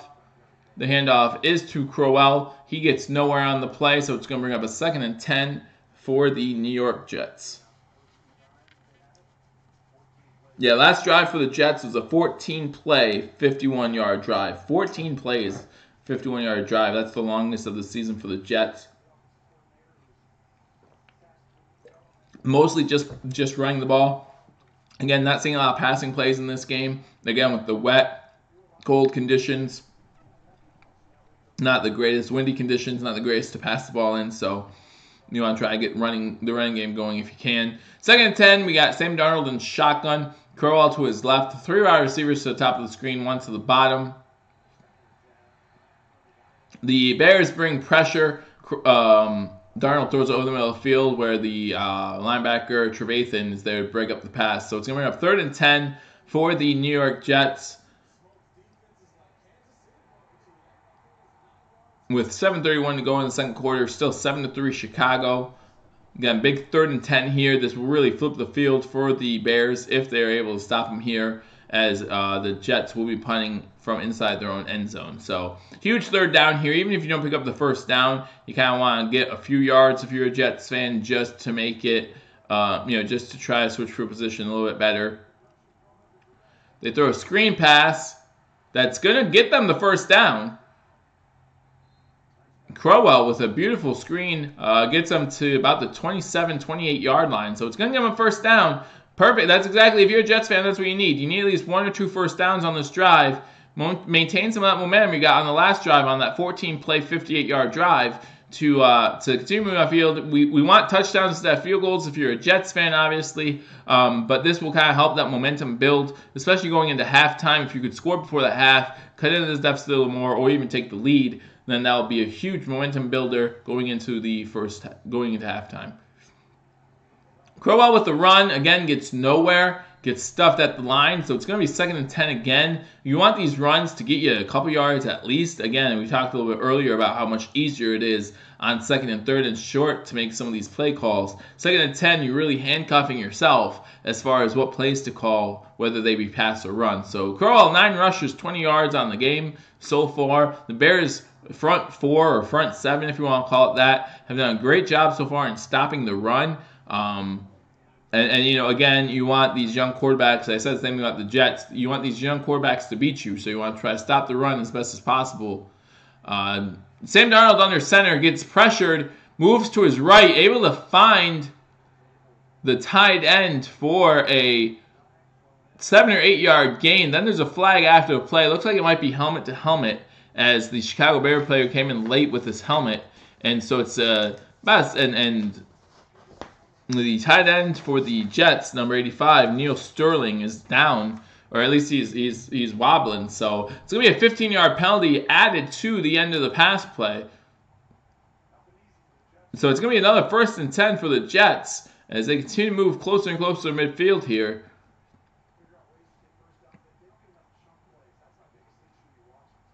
Yeah, Sterling is going back to concussion protocol already. And they're saying that there's no foul in the play for an illegal hit now. Although it did look like he came in late with his head. So, man.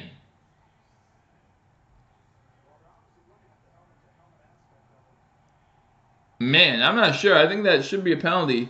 There's definitely helmet-to-helmet contact there. But it's really tough to call helmet-to-helmet. Because if a player's falling, like if you put your head down, make the hit, even if your eyes are up, player starts falling down, like how can you adjust for that on the fly? These guys are moving pretty quickly. So that's a tough call to make. So 3rd and 3, instead of that 1st down, Darnold's in shotgun. And the pass is broken up again by Chicago. So it's going to be 4th and 3 after the Jets thought that they would have 1st down by penalty. Looks now like they're going to have to punt and give the ball back to the Bears with 5.5 minutes to go in the first half.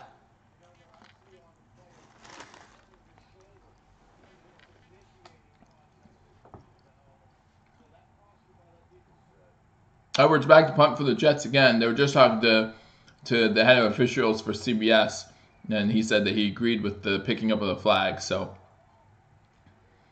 bad punt for the Jets here as it goes out of bounds at the 35-yard line. So the Bears will start off in pretty decent field position here. With 5.5 minutes to go in the first half, the Bears already leading the Jets 7-3. So let's go through some scores around the league. Maybe at halftime, since I won't go through stats, or maybe I don't know. We'll see what we'll do at halftime. Maybe I'll go to another game and start doing some live play-by-play there. I'm not sure yet. But Jets are still trailing the Bears as the Bears get the ball back with a little less than 5.5 minutes to go in the first half. And Carolina is up 14-7 on Baltimore with 6 minutes to go in the first half. Cincinnati is now up 14-0 after that Boyd touchdown pass with 6.5 to go there against Tampa Bay. Seattle's beating Detroit 14-7. Denver has the ball down 10-7 against Kansas City. Washington is still up 7-0 on the Giants, and the Pittsburgh Steelers, after that Antonio Brown 46-yard touchdown, are now up 7-6 on the Browns. So those are some scores around the league. Later today, you got the Colts at Raiders, 49ers at Cardinals, Packers at Rams. Then tonight, you got the New Orleans Saints at the Minnesota Vikings. And then if you have just joined me and you didn't catch the early game, the Eagles beat the Jaguars 24-18. So welcome to Believers Talk. My name is Joe. Again, a lot of you might be asking yourself, why is there a Bills guy doing the game between the Jets and the Bears? Well, again, the Bills play the Jets and Bears in back-to-back weeks coming up, and the Bills are off today. It's an off day. We play tomorrow. So as a fan, that's nice. So if you're a Bears fan, if you're a Jets fan, hit that subscribe button because we will be going live for the games against the Bears and the games against the Jets. So you want to go live, hit that notification bell, and we will keep you posted. Give you pregame, postgame. Again, we go live somewhere between 3 or 4 times a week normally. So you want to keep yourself posted. We do try to give you some NFL news as it breaks down. We keep you updated on Buffalo Bills transactions. Again, the trade deadline is only 3 days away. So if there's any trades that the Bills are thinking of, you've heard about Kelvin Benjamin possibly being traded. You heard about LaShawn McCoy possibly being traded. There are a couple of people out there that could be traded possibly for Buffalo. We'll keep you updated. I don't see it happening. Like I said before, I don't see the Bills trading. But you look at Beane and McDermott's track record so far, which has only been 2 years.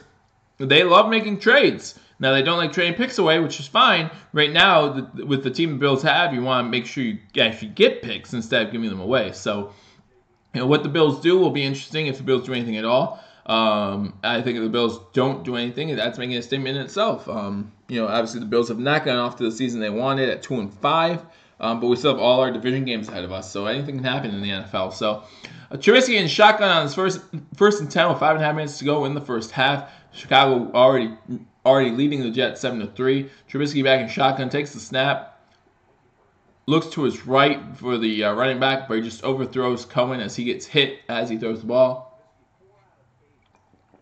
We'll bring up 2nd down and 10 for the Chicago Bears, 5:20 to go in the first half. Trubisky currently 4 of 8 for 107 yards and a touchdown. Again, most of that 70-yard touchdown screen pass to Cohen, where Cohen took it 70 yards. For the touchdown. So some of those stats might seem inflated a little bit, but there's still stats nonetheless. So 4 for 8 for Trubisky, a little over 100 yards and that touchdown as he gets ready. He's in shotgun again on this 2nd and 10. This one is a handoff. This one's to Howard as he gets tackled at the line of scrimmage. So it's going to be 3rd and 10 for the Chicago Bears.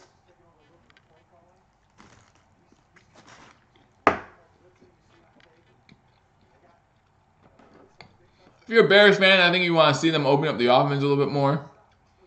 I mean, you're at home. You want to jump on this Jets team who's not at full health. But now you're forcing your hand at 3rd and 10. Trubisky in shotgun. Got Howard to his left. 3 wide receivers top of the screen. 1 comes in motion. So now you have 2 at the top of the screen, 2 at the bottom. Jets blitz 5. Trubisky overthrows an open receiver. Anthony Miller was able to get a hand on it, almost made a nice catch. But Miller is open as his defender is falling down as the pass is getting there.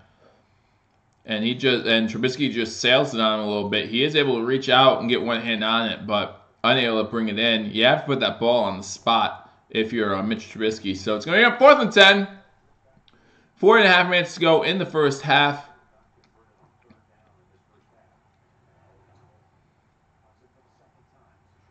Short punt. Jets field at the 26-yard line. Yeah, it looks like there's going to be a block in the back on the Jets there as he returns it to 35. So it looks like this one will actually be going back even further. So again, 7-3, 4:19 to go in the first half. The Jets get the ball back. Yeah, there's going to be a legal block in the back on the Jets. Looks like they're going to start with the ball at the 20-yard line. They're showing the stat for the lowest completion percentage in the NFL this season, and the four lowest completion percentage are all the rookie quarterbacks that were taken in the first round, except for Jackson, of course, because he hasn't had much playing time. With Josh Allen having the lowest completion percentage at 54%. Blame that on whatever you will, Bills fans, but the 54% is 54%. Don't care who your receivers are. Don't care who your offensive line is. That's something that needs to improve. But yeah, you see that the four lowest completion percentage are all four of the rookie quarterbacks taken in the first round, minus Jackson of this NFL draft. So they started the ball first and 10, the Jets at the 24-yard line, trailing 7-3 with 4:19 to go in the first half. Sam Darnold under center as he hands the ball off to Crowell. Crowell is actually going to be stopped for it looks like maybe a half-yard loss on the play. So it's going to be second and a long 10 here for the New York Jets as we get under 4 minutes to go in the first half. I would really love to see one of these teams open up with a pass on first down. I mean, it just seems like too many running plays here. You want to get some play action going, a screen pass going, something of that nature. The reason why a screen pass worked so well for the Bears is because the Jets are rushing everybody. There's nothing to be worried about as far as passes downfield. So, I mean, you're talking about two of the quarterbacks with two of the four lowest completion percentages in the NFL. You know, you don't worry too much about downfield. You're okay with man-to-man coverage until you get beat. So I feel like they should really try to get something downfield. Darnold in shotgun as he throws an out route to Burnett, who gets it to the 29-yard line. So it's going to be third down, about 3rd and 6 here for the New York Jets, with 3:10 to go in the first half. So if they want to try to score here, they have to move quick. I mean, their one field goal drive was a 14-play drive. So they obviously don't have time for a 14-play drive in this situation with now under 3 minutes to go in the first half on 3rd and 6 from the 29-yard line. You have Sam Darnold's in shotgun with 3 wide receivers to the bottom of the screen, 2 wide receivers to the bottom of the screen. One goes in motion. So now you got 2 wide receivers to the bottom, 2 to the top. Running back goes into motion to the top of the screen. Play is again broken up by the Bears offense as Darnold tried to hit, I don't know who it was, over the middle. And it was Kearse over the middle. And he actually got hit hard after the ball was deflected. And he's slow to get up. And so now it's going to be a 4th down. So what do you do here on 4th down? You have to punt it away. But now you give the Bears time to score. Bears have 2 timeouts. Bears have 2 timeouts. They have the ability to go deep. You're talking about Allen Robinson. Kearse is still down for the New York Jets. Again, just adding to the Jets' woes of injuries here. With 2:45 to go, it's going to be 4th and 6. Again, the Bears have 2 timeouts. And Kearse is still down, so they're going to commercial. While they're at commercial, I'll go through some scores real quick. Hopefully Kearse is able to get up and off the field here. But so Carolina is up 21-7 after a Christian McCaffrey 6-yard TD pass from Cam Newton. So that's going to be McCaffrey's 2nd touchdown. He has 1 rushing and 1 receiving now on the day. That's also Cam Newton's 2nd passing touchdown. You got the 7-3 Bears-Jets game, which we're streaming here. The Cincinnati Bengals are now up 21-0 after a Joe Mixon 8-yard TD run. That's his 2nd TD run of the game to make that game 21-0 over Tampa Bay. Seattle is now up 21-7 over Detroit after a Ed Dixon 12-yard touchdown pass from Russell Wilson. That's Russell Wilson's 3rd touchdown pass of the day. And now we're back from commercial, and they're getting ready to punt. So we have Edwards back to punt for the Jets. I'll get to some other scores when we can. Maybe go through the scores again at halftime. So the Jets punt this away with 2:40 to go in the second quarter. Another short punt.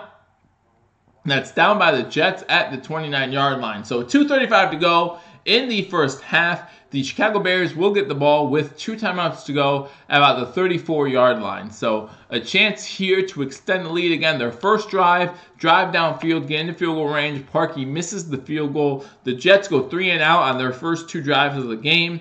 And then on the Bears' second drive, 70-yard touchdown screen pass to Cohen. Pretty much the only real offense we've seen. Neither team with too many explosive plays in this game. And then the Jets respond with a 14-play, 58-yard drive. Takes up a lot of clock, and they get a field goal to make it 7-3. And we've pretty much been stuck there ever since. Not much going on offensively for either team.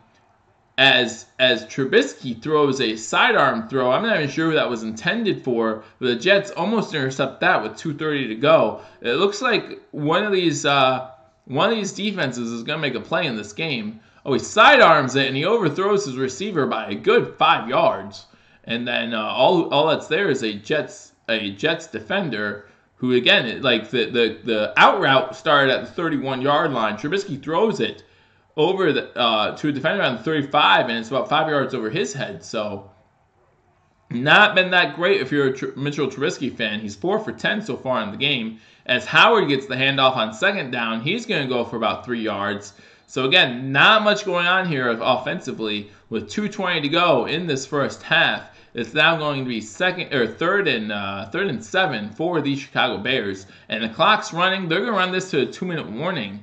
So at the 2-minute warning, man, neither offense is looking that great going into the 2-minute warning of this first half with the score Chicago 7, the New York Jets 3. And then, yeah, the Bears will have the ball when we get back from the 2-minute warning, 3rd and 7. And we'll see what they do from there. But, again, 2-minute warning here in Chicago, score 7-3 Bears. So let's go through some scores for today. So far this day, again, if you're watching and you're saying, why is the Bills channel doing the Jets-Bears game? The reason why we're doing the Jets-Bears game is because we play the Bears next week, and then we play the Jets the week after that. And the Bills play tomorrow night.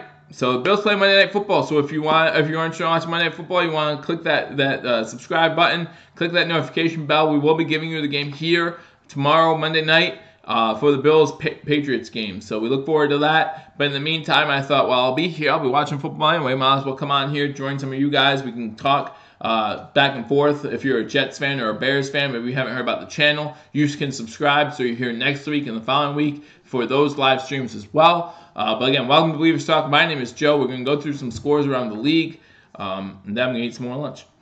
Carolina's up on Baltimore still 21-7. The Bears are up on the Jets 7-3. Tampa Bay scored a touchdown to go up down 21-6 as their kicker Chandler Catanzaro missed the extra points. Now it's 21-6 as Deshaun Jackson gets a 60-yard touchdown pass from Jameis Winston. So 21-6 in that game. Seattle still is beating Detroit 21-7. Kansas City is back in the red zone, and they're already up 10-7 on Denver after Denver got off to a quick start, went up 7-0. Ever since then, now that the Chiefs are up 10-7 and they have the ball in the red zone. So Washington's still up 7-0 on the New York Giants, and the Steelers are up 7-6 on the Cleveland Browns. So those are the scores from around the league. Again, this game is 7-3. Chicago's the ball 3rd and 6 from the 33-yard line, and we're at the 2-minute warning. So the Bears doing better on special teams. They're showing the Patriots game last week as they allowed 2 special teams touchdowns last week, and they lost to the Patriots by 1 yard. Well, they had a chance to put the game in overtime if they would have got the Hail Mary into the end zone. Again, last week, Hail Mary caught by White at the 1-yard line, and he's unable to turn around and get the ball in the end zone before the Patriots gang tackle him. So that ends the game, and they lose by 7. So coming back from the 2-minute warning here in a 7-3 game. Again, 3rd and 6 for the Chicago Bears. Neither offense doing much of anything, minus a 70-yard screen pass from Trubisky to Cohen. Both offenses have been stagnant. The only other score was on a 14-play, 58-yard drive by the Jets, ended in a field goal. Trubisky in shotgun on this 3rd and 6 picks up the first down as a pass to Gabriel, gets them about 10, so it's going to be with 1:50 to go, 1st and 10 for the Bears.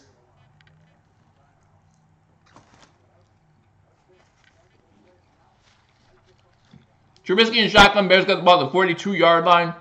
2 wide receivers top of the screen, 1 to the bottom. Trubisky misses his target there. There's going to be 2nd and 10, 1:35 to go. Looks like with that first down, they now are going to try to score, get some more points on the board. What has been a low-scoring game.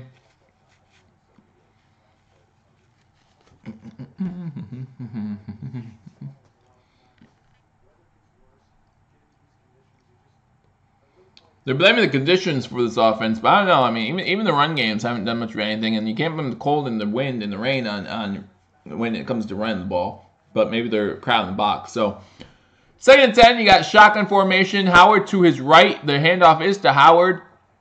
Howard picks up 3 yards before he's tackled with 1:25 to go in the first half. Maybe they are just content going into the locker room with a 7-3 lead at this point, because they're not calling one of their 2 timeouts. I don't understand this really. I mean, if I were the Bears, I'd try to get points on the board with less than a minute and a half to go in the second quarter. Again, at halftime, you want to join me. We'll go over some stats from this game. We'll go over the scores from around the league. Maybe we'll turn it to a game that has offense. Less than a minute to go in this first half. 3rd and 7. You have to wonder, even if they get in field goal range here. Big pass play, completion to number 11 for the Bears. There's a flag down. But you have to wonder, even if they get into field goal range here, if you're a Bears fan, Parkey's confidence might be shaken after you missed that first field goal. So, but there's a flag down on the play.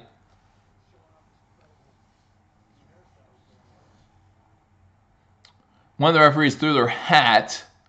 Normally means a wide receiver went out of bounds and was the first to receive it. Looks like the Jets.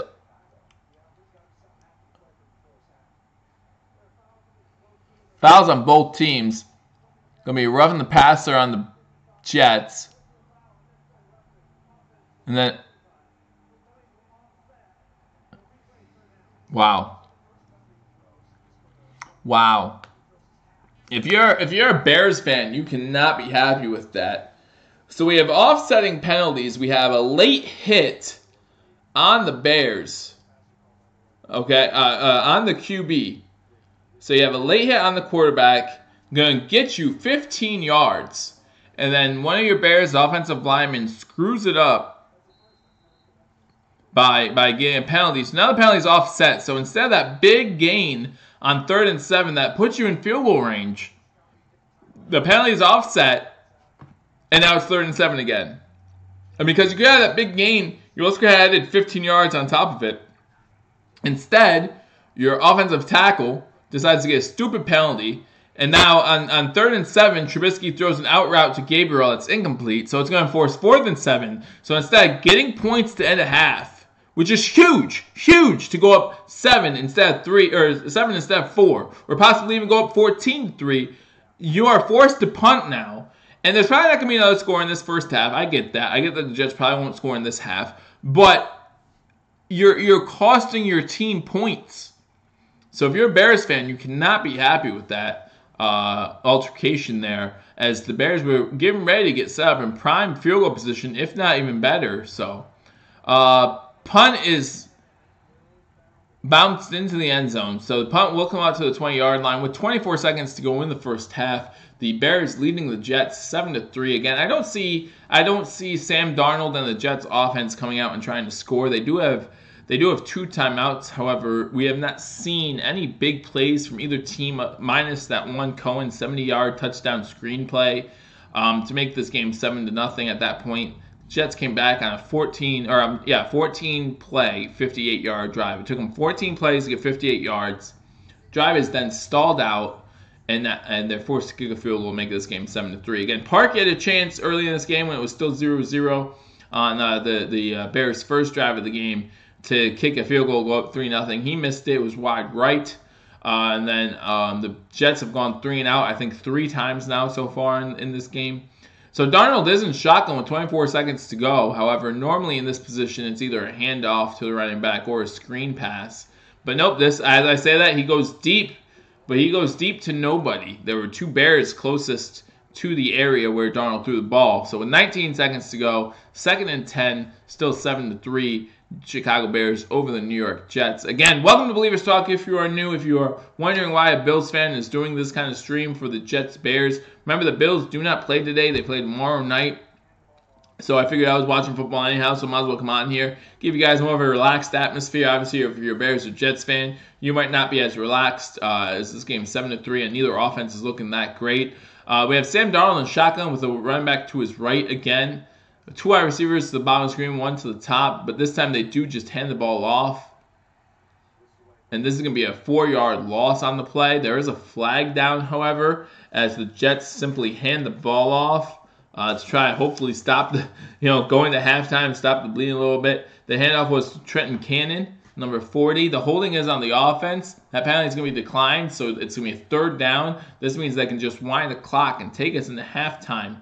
As this game's still 7-3. It's been a tough one to watch. If you're a Jets or Bears fan, obviously, it's a little bit easier to watch any game.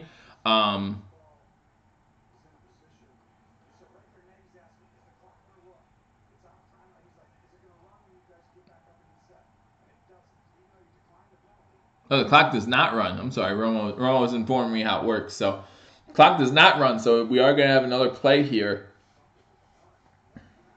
from the 16-yard line on 3rd and 14.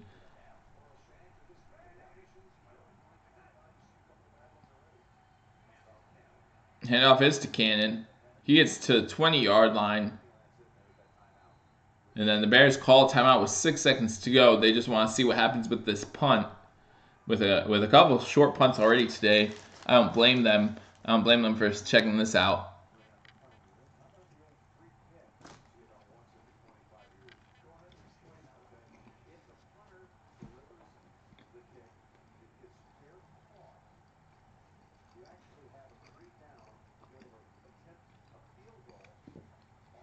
So Edwards is going back for another punt.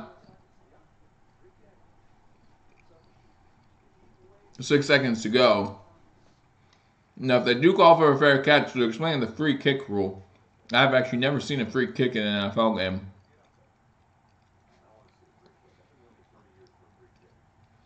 But Edwards is back for the punt.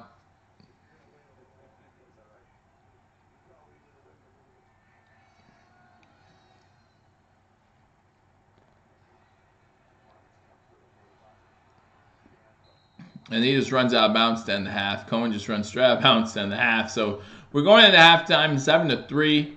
Bears are up. And the Bears will receive the ball to start the second half. But man, it was slow moving first half to this game. The type of game the Jets, I believe, actually do want. If you're looking to pull off the upset here. Again, Jets were 8.5-point underdogs by Vegas going into this game. So to be down only 7-3 at halftime is a good sign for them. Obviously, as a football fan, you want to see a more exciting game than that. Parkey missed a field goal right early in this game, and other than that, the Trubisky-Cohen screen pass has pretty much been it. We can go over some stats here, and I'll go through some scores before we get back to the second half. Let me finish my lunch here real quick. You guys are the best. Thank you for joining me on Believe It or Suck. My name is Joe. Yeah, welcome Buffalo Sack Attack. Yeah, we're playing the Bears next week. We're playing the Jets in 2 weeks. It's a Sunday. It's football season. What else am I going to do? You know what I'm saying? So, obviously a lot more relaxed atmosphere for this game. Less drinking going on. Just having a good time. So, welcome to Believe It or Suck. My name is Joe. If you are new and you are a fan of Buffalo Bills, or, like I said, we do try to keep you updated on other relevant big sports NFL news, you do want to hit that subscribe button. Scouting, yeah, I'm scouting. I'm hoping they call me. I can let them know. But man, right now there's not much offense either side of the ball. And like they showed earlier, both Trubisky and Sam Darnold are in the bottom, 2 of the bottom 4 teams are quarterbacks in completion percentage so far. So obviously Josh Allen's the worst. So yeah, we got that.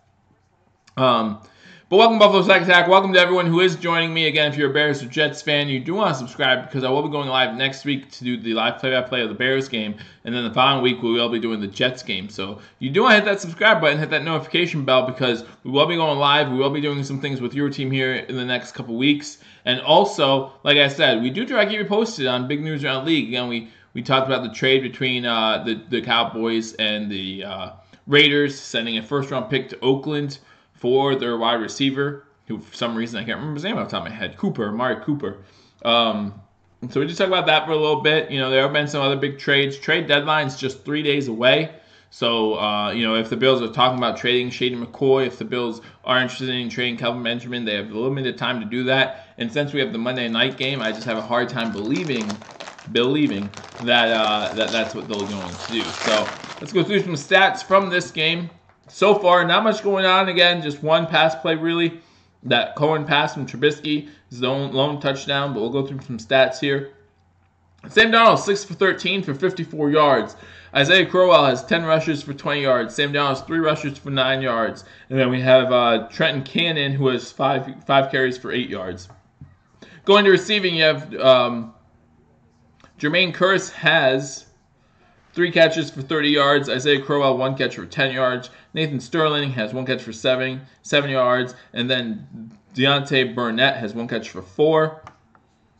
Myers is 1 for 1 on field goals. He made the lone field goal of the game for the Jets, the only scoring so far. Edwards has 5 punts for 210 yards. And that's pretty much it. They have 1 sack, and that was by Brandon Copeland. He has a sack so far. Other than that, that's it as far as stats go on the Jets side of the ball. If you're looking at the Chicago Bears side of the ball, you got Mr. Trubisky, 5 for 13, 116 yards, that touchdown again. Those stats are a little bloated because the 1 touchdown was a screen pass to Cohen for 70 yards. And that was the touchdown. So 5 for 13, 116, and a touchdown. Looks a little bloated just because of that 1 play. Howard is their leading rusher right now. Has 6 rushes for 20 yards. Cohen has 4 rushes for 19. Trubisky has 1 for 13. Miller 1 for 7. Cohen also has that 1 reception for 70 yards and the touchdown, leading receiver. Gabriel has 3 for 38, and then Bellamy has 1 for 8. Parkey is 0 for 1 on field goals. He did make the extra point to go. How did I get disconnected? Reconnected. All right. All right, we're reconnected, guys. Sorry about that. Make sure we're still streaming here. Everything's good.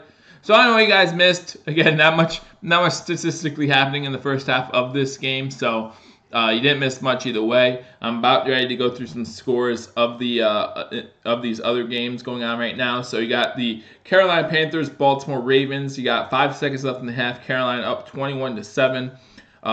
Baltimore got up first with the Alex Collins 14-yard touchdown run to make it 7-0. Since then, it's been all Carolina. Christian McCaffrey has 2 touchdowns. Greg Olsen has an 11-yard touchdown pass in between there. That makes it 21-7 Carolina over Baltimore.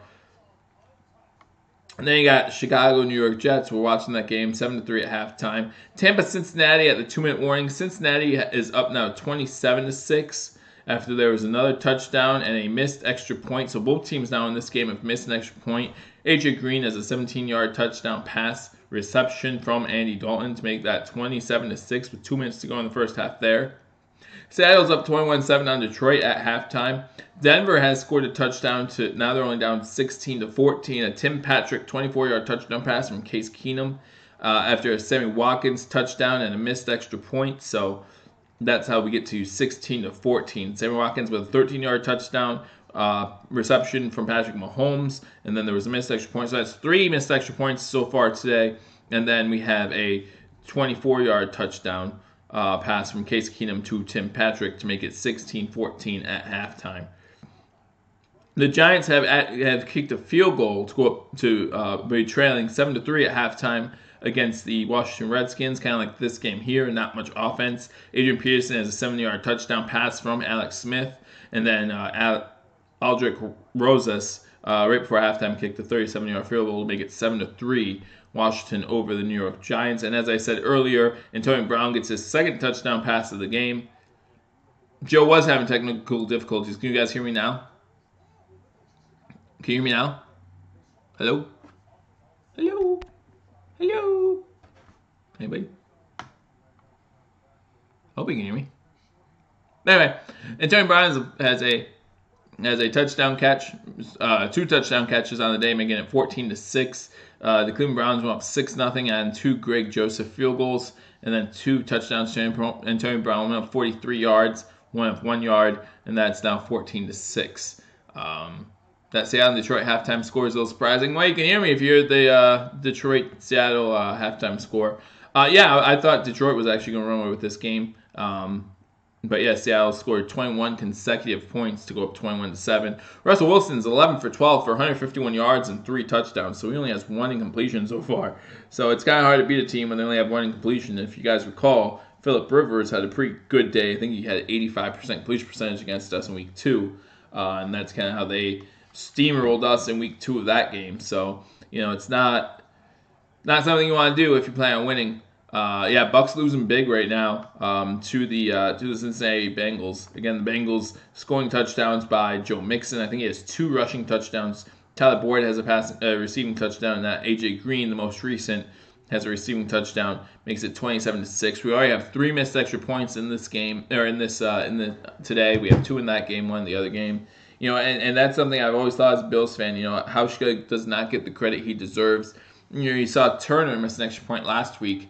That would have put the game into overtime. And it's just extra points are not as easy as they once were. Since they've been moved back to the 25-yard line or whatever it is, they're not gimmies like they used to be. So, it has made things a little more interesting in the NFL. We'll give it that. But other than that, I'm not sure what else it does. I mean, you miss extra points, you go for a 2-point conversion, and then, if you get the 2-point conversion, you're back where you started.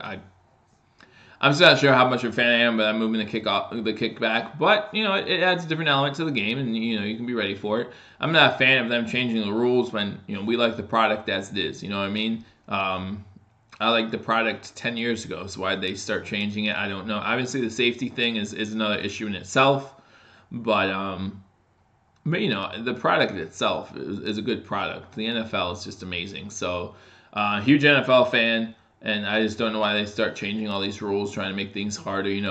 Overtimes are now 10 minutes instead of 15. And we've already seen 2 overtime games this year. We've seen so many games go into overtime, which is great. It means, it's more competitive. But out of all those games, the Browns alone have been in, 5 overtime games. Or 4. I think it's 4. The record's 5 for a team in a season. So I think it's 4. And now you have 10 minutes to score, which obviously, the bunch of playoff games, it's only happened twice where it's in a tie. But there could have been a couple more. I mean, you figure Tennessee, if they don't go for the touchdown against the Eagles and just kick a field goal with a few seconds left, that could have been a tie. There are other situations I can't think of off the top of my head that could have been a tie. But the coach or whoever just decided, we're not getting a tie in this game, and so they decided to do something crazy.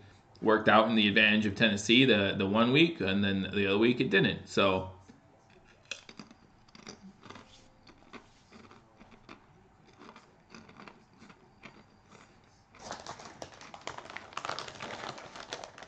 anyway, we're at halftime. We're at halftime of the Jets-Bears game. Again, if you're new, if you're just joining me, you might be wondering, hey, why is a Bills fan doing the game between the Bears and the Jets? Well, that's because we play the Bears next week, we play the Jets the following week, and the Bills have off this. The Bills have off today. Can't say they have off this week, but they have off today. So the Bills do not play till tomorrow, and they play the Patriots. So if you want to join me tomorrow for the Bills-Patriots game, you can definitely do that as well. I will be live on here, live streaming the Monday Night Football game between the Bills and the Patriots, which I know everyone thinks the Patriots are going to win. I'll do a little bit of a pregame beforehand. I'll tell you what the Bills need to do to win if they want to have a chance. Bills 2-5 on the season really need to win this game if they want. I think they have a realistic chance to make any type of noise come the rest of the way this season. Again, trade deadline's 3 days away. Maybe tomorrow's game is a big factor as far as what we do with the trade deadline. But we'll see. So right now the Bills, give me 1 second here. Bills are 2-5, obviously, and the Patriots are 5-2. The Patriots want to keep winning because even though they have the head-to-head tiebreaker against the Kansas City Chiefs, Kansas City still has only 1 loss. So if the Patriots drop one to a team that they thought they should beat, then who knows what that will mean down the line when it comes to home field advantage in the playoffs. So Patriots still have a lot to fight for. I know it's still only week 8 of the NFL season, but you're starting to think about those things. You're starting to think about home field advantage throughout the playoffs. You're starting to think about matchups. Who will you play? Let's be honest, the AFC is a little weaker at the bottom, so those lower seeds might not be as good as some of the lower seeds in the NFC. I mean, you look at the NFC; it's just a stacked league compared to the AFC. So the playoffs in the NFC, to me, are going to be a lot more exciting to watch the whole way through. Now, if you're talking, the AFC Championship game and the NFC Championship game, they're both, I think, going to be equally as exciting. But when you look at the lower rounds, wild card rounds, or the divisional rounds, I think the NFC has a lot more to offer than the AFC does as far as good teams. Again, we're getting ready for the third quarter here in what I'm going to call a slow moving game. And you know what? I'm not knocking either team. I mean, the Bills have been through these games too, where just bad conditions might lead to it, or you talk about that the Colts Bills game from last year. If you're just talking about statistically and you're talking about the flow of the game, it was just a slow moving game. But when you're in the middle of a snowstorm, it was just fun to watch. So it added a little different element. But you're looking at first half stats. You got the Bears with 59 rush yards, the Jets with 37. Bears have 115 passing yards, again bloated because of that 70-yard. And the Jets with 54. 12 first downs total and 8 punts total. So almost as many punts as first downs in that first half as the New York Jets kick off to the Chicago Bears. And that goes out of the end zone. So the Bears will start with the ball first and 10 at the 25-yard line to start the second half. Trubisky will come out. Again, Trubisky only 5 for 12, 5 for 13, something crazy like that. Just not looking that good.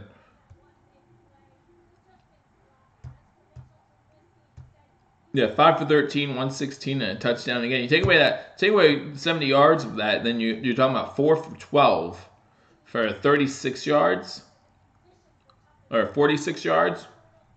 It's not something you want to hear. So Trubisky in shotgun, Howard to his right, 2 wide receivers top of the screen, 1 to the bottom.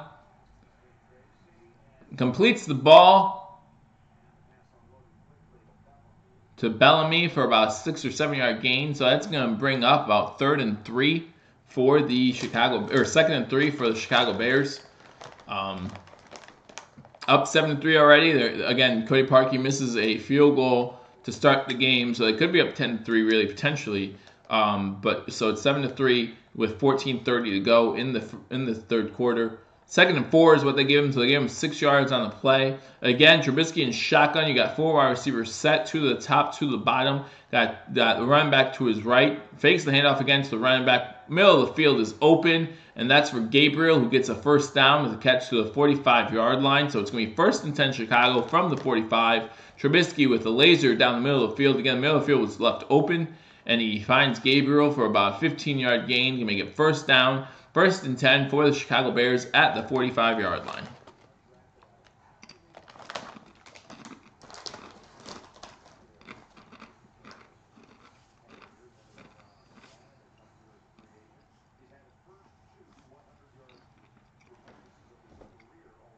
Gabriel has 4 catches for 52 yards in this game. Trubisky in shotgun again. And again, 2 wide receivers to the bottom, goes that way. It is a catch, low throw, so who's that? Give me a second.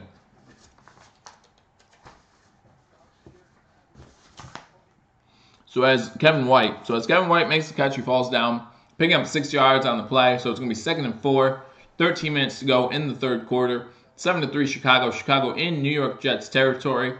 Kevin White, again, 1 yard short of tying the game against the Patriots last week. Shotgun again for Trubisky. 2 wide receivers top, 2 wide receivers bottom. This time he does hand it off to Howard, and Howard just runs up the middle for where he can get, which is about half a yard. So it's going to be about 3rd and 5.5, 3rd and 3, I'm sorry. 3rd and 3 for the Chicago Bears. In Jets territory, 12.5 minutes. All right, reconnected. So on 3rd down, Trubisky throws it out of bounds. Again, I apologize, guys. Hopefully this does not happen tomorrow. I'm not sure what's going on with my networks here, but I will definitely. After Trubisky completes his 3rd in a row, he is unable to complete his 4th in a row, and so there will be punting from midfield to the New York Jets. 12 minutes to go in the third quarter with the game still 7-3 Chicago. Jets will not field this punt and actually falls behind. Oh man! So a Bears player had his back to the end zone, and he was backing up trying to find the ball, and the ball actually landed right behind him at the 2 and then bounced into the end zone. So unfortunate for the Bears. Good break for the Jets. They will start with the ball 1st and 10 at the 25-yard line. So with 12 minutes to go in the third quarter, the Jets get the ball, their first drive of the second half, so we'll see how they do. Again, sorry for this interference. I'm not sure what's going on with my networks, but we're trying to get that fixed, get that looked at, so that way you can continue to watch me live here as we give live play-by-play and reaction to this Jets vs. Bears game. The next two opponents for the Bills are in this game. You got the Bears coming up next week in Buffalo, and then you got the Jets in New Jersey the following week. So the next two Bills opponents in this game. So we're doing a little bit of scouting. And again, Bills off today due to the Monday night game tomorrow against the Patriots. So I thought, why not get on here, stream something else, do something a little bit different for you guys. Again, it's nice to not have the stress and pressure of a Buffalo Bills game going on as we do this. So go through some scores throughout the league.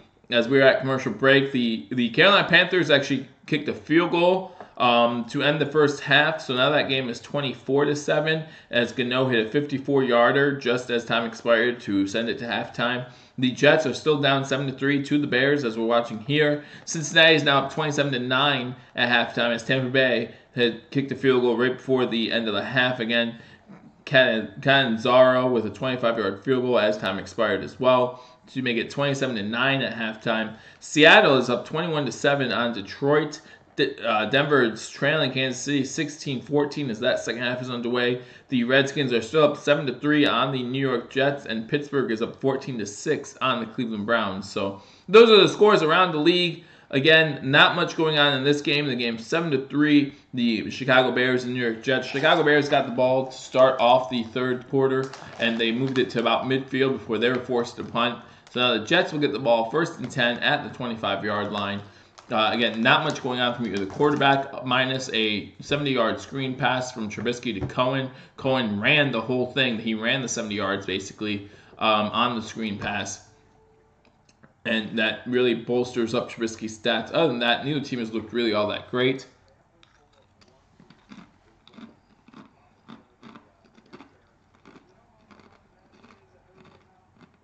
If you're a Bears fan, Khalil Mack is out for the game. He was inactive to begin this game, so hopefully he'll be back come next week against the Bills. If you're a Bears fan, if you're a Bills fan, you don't want to see Khalil Mack. Josh Allen does not want to see, or Josh Allen, or it doesn't matter who's that quarterback, doesn't want to see Khalil Mack. Darnold in the pocket. Arm gets hit as he throws it, and he overthrows everybody. So it's going to be 2nd and 10. Man, just not much going on if you're a fan of either of these teams on offense. And I've watched the Jets play a couple times this season. Their defense is above average, but it's not great. So to see this happen does not bode well for the Bears offensively. Again, someone said earlier maybe if he had some weapons back, that would help out. But man, it's just not looking good. If another dead ball penalty for the Jets, and if you're a Jets fan, you have to be just kicking yourself right now, or at least trying to kick them, because that's the 6th or 7th dead ball penalty on the Jets. And those are so preventable. Again, that's either A, laziness, or B, no discipline. And either way, there's no room for that in the NFL, and that just annoys me. I mean, if you're a Bills fan and you've been on my live streams, you've seen me go nuts over the illegal procedure penalties. I just can't stand them. We have 6 already this year. That's more than double of anyone else in the league. Jets run the ball to the right, and it gets them nowhere on 2nd and 15. So it's going to be 3rd and 15 for the New York Jets. And so now the Bears are happy to play about field position with 11.5 to go in the third quarter, and the Bears winning 7-3. But yeah, again, you're hamstringing yourself when you go run, or something like that on 1st and 2nd down. I mean, you really, especially after a penalty, it's now 3rd and 15. 5 straight rushes for 0 yards for Isaiah Crowell. You have to try to do something different. Darnold in shotgun fakes the quick screen and tries to roll out to his right to set up a screen. The Bears read it well, and Darnold just throws it at the feet of the intended target, makes it 4th and 15. If you're a Jets fan, you cannot be happy with this offensive production or lack thereof. If you're a Bills fan, you have to think, we can beat either of these teams the way they're playing right now today. And the truth is, I believe you. Neither team is playing well. This is the Jets' 5th 3-and-out of the day. It'd be interesting to see. Watching a Jets-Bills game might be tough to watch. It might be tougher than this to watch, and this is tough to watch. But, man, 7-3 Bears. The only good thing about this game is it hasn't been marred by a bunch of penalties because, there haven't been enough plays downfield.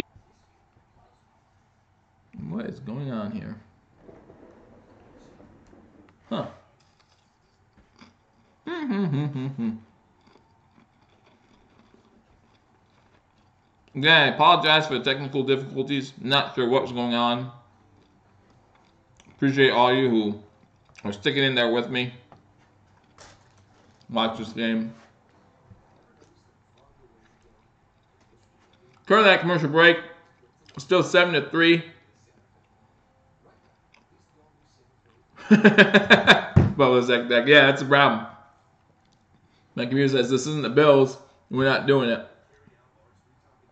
So, maybe that's the problem. Maybe I just need to stick to Bills games, and that's it. So, welcome to Believers Talk. My name is Joe. If you're new to this channel, just know that we're doing this game because the Bills are off today, and we're excited about the Bills being off today. But that means we need another game to stream, and we're playing the Bears next week. We're playing the Jets the following week. So this is the best game to stream for the day, at least as far as scouting purposes go or something like that, at least for the 1 o'clock games.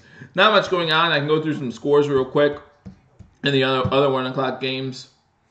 You got the Panthers up 24-7 just coming out of halftime in that game against Baltimore. The Bears are up 7-3 on the Jets. The Tampa Bay Buccaneers are down 27-9 at halftime. Seattle's back in the red zone, already up 21-7 against Detroit. Kansas City is now up 23-14 on the Denver Broncos after another Sammy Watkins 10-yard touchdown from Patrick Mahomes. So now Sammy Watkins, if you're a Bills fan, Sammy Watkins has 2 touchdowns on the day. So again, there's going to be people saying, oh, we should have kept Sammy, we could have kept Sammy. But remember, it's all about the offense you're playing too. Sammy's the 3rd or 4th weapon over in Kansas City. He was never going to be the 3rd or 4th weapon in Buffalo. He was always going to be their number 1. And as number 1, Sammy just can't get it done. As a 3 or 4, Sammy can do it, and good for him. So they are up 23-14 over the Denver Broncos. Washington is still up 7-3 over the Giants, and Cleveland is still trailing 14-6 over Pittsburgh. At Pittsburgh. So we're back here for the third quarter. 11 minutes to go in the third quarter, 7-3. Chicago is going to start with the ball at the 45-yard line. So Chicago has the ball, 1st and 10. Trubisky in shotgun.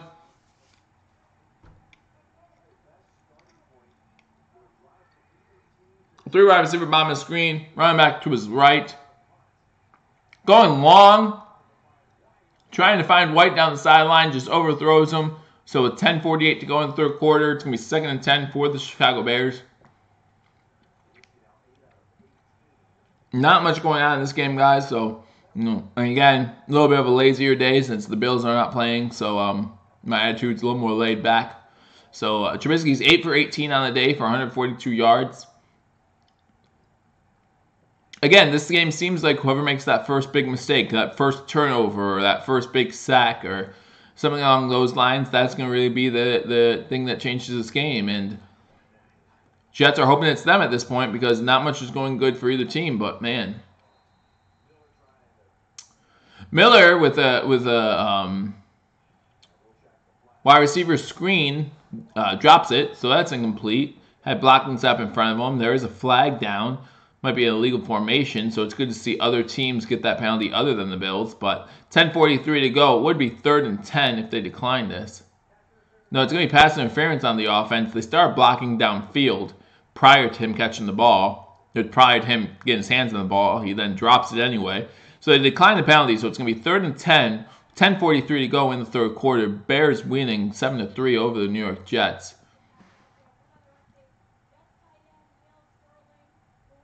You're giving us some updates on some of the injuries at halftime. Neil Sterling, the Jet who got hit hard with the put in concussion protocol, he's questionable to return. So, as Bills fans, we know what's going on with concussion protocol. McCoy is in concussion protocol as we speak. Trubisky finds room, gets outside, gonna run, try to get the first down. It's gonna be close. It's gonna be close as he scampers out of bounds on the Jet sideline. They're going to give him the first down. So it's going to be 1st and 10 for the Bears as the Jets rushed up the middle, but no one covered the right side. So Trubisky moved to the right and was able to scramble for 10 yards, get the ball to the 45-yard line into New York Jet territory. And like I said, they do give him a first down. So it's going to be 1st and 10 Chicago Bears with 10 minutes and 15 seconds remaining in the third quarter. 7-3 Chicago. Chicago with the ball back in Jets territory at the 45-yard line.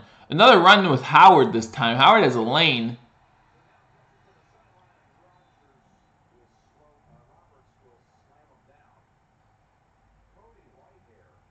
I'm sorry, that was Cody Whitehair. Cody Whitehair cuts it back to the left, and no one's there. And then once he gets past the line of scrimmage, he runs to the right and picks up a huge chunk of yards, gets the ball to about the 24-yard line of the New York Jets. So now they're driving. They are back in field goal range.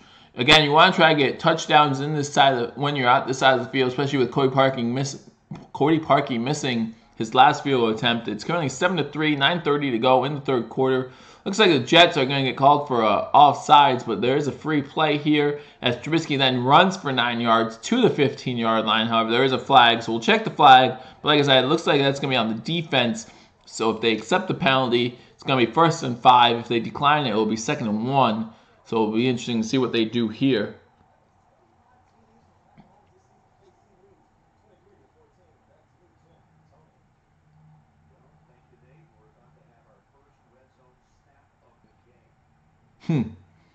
So they just said that this is the first red zone snap of the game. Here we are about halfway through. I don't know. Maybe they were talking about block downfield. I'm not sure. That's the name I heard, so that's the name I said. I can get your name because I still have the number in front of me. So give me a second here.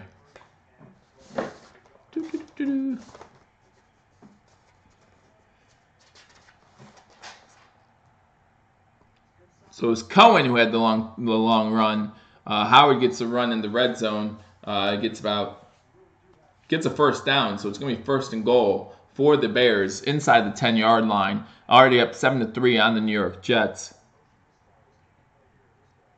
Howard comes out, so that means Cohen's back in. Trubisky is in shotgun formation with Cohen to his right. You have 2 wide receivers to the bottom of the screen. That's a screen pass to their tight end Burton, who gets him nowhere. Jets read that one pretty well. And Pennell Jr. is there for the tackle for the New York Jets. So he fakes a quick wide receiver screen to White, and then he goes back to Burton. But the Jets read it pretty well, had Burton covered up, and so now it's going to be 2nd and goal for the Chicago Bears.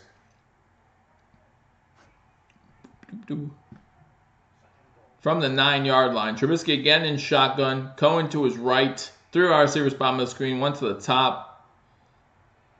Passes to Cohen. Cohen cannot get his hands on it. It was right there and is unable to hold on to it. So it's going to be 3rd and goal. 7:19 to go in the third quarter. Cohen was open. Had the ball delivered pretty much where you want it. Just gets a little bit away from Cohen, and with the wet ball, he drops it. So it's going to be a drop for Cohen. Going to bring up 3rd and goal from the 9-yard line. Cohen's going to be another dead ball penalty on the New York Jets as they jump. It's going to be encroachment. I'm sorry, it's going to be, no, they're talking about it. Both teams, obviously the teams both pointing in the same direction. Neutral zone infraction, yeah. So it's going to be neutral zone infraction on the defense. So that's going to be their 7th dead ball penalty. Again, if you're a Jets fan, you have to be very upset with these dead ball penalties. I mean, again, they're just killing the Jets.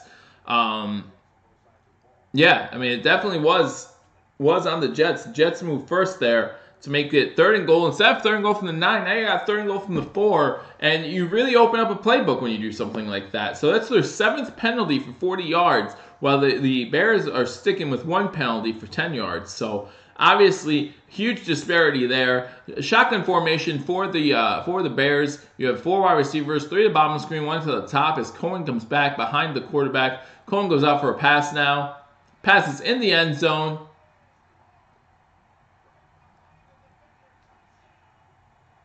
Wow. So the pass is caught by Anthony Miller. The Jets receiver was not playing the ball at all. Or the Jets defender, the Jets defender was not playing the ball at all. And Miller comes in the back of the end zone. And now we're checking to see if he kept his feet in bounds. But definitely looks like, yeah, he got his knee down. That's a touchdown for the Bears. I'm surprised there wasn't actually a flag on that play on the Jets because the Jet guy was holding on to him before the ball got there. But touchdown by the Bears. Again, it's going to be Anthony Miller in the back of the end zone with a 4-yard touchdown pass. His third touchdown reception of the season makes this game 13-3 with 7:13 to go in the third quarter. Extra point pending. That's the game. That might be the game. The way this is going, the way this game's going, Parkey, it's an ugly extra point, but it gets through the upright, so that's all that matters. So 14-3 Chicago with 7:53 to go in the third quarter. And yeah, the way the Jets offense, 7:13 to go in the third quarter, I'm sorry, the way the Jets offense is moving the ball, you just have to believe that this game might be over right then and there. How does it feel to be a Bills fan? It feels loyal. That's what it feels like. You don't have to feel bad for me. I mean, you stick with your team no matter what. In the early 90s, they were fun to watch. I loved watching Doug Flutie back in the day. But, man, nothing's gone right since then. Nothing's gone right since then if you're a Bills fan. So, happy that we stopped the drought last year.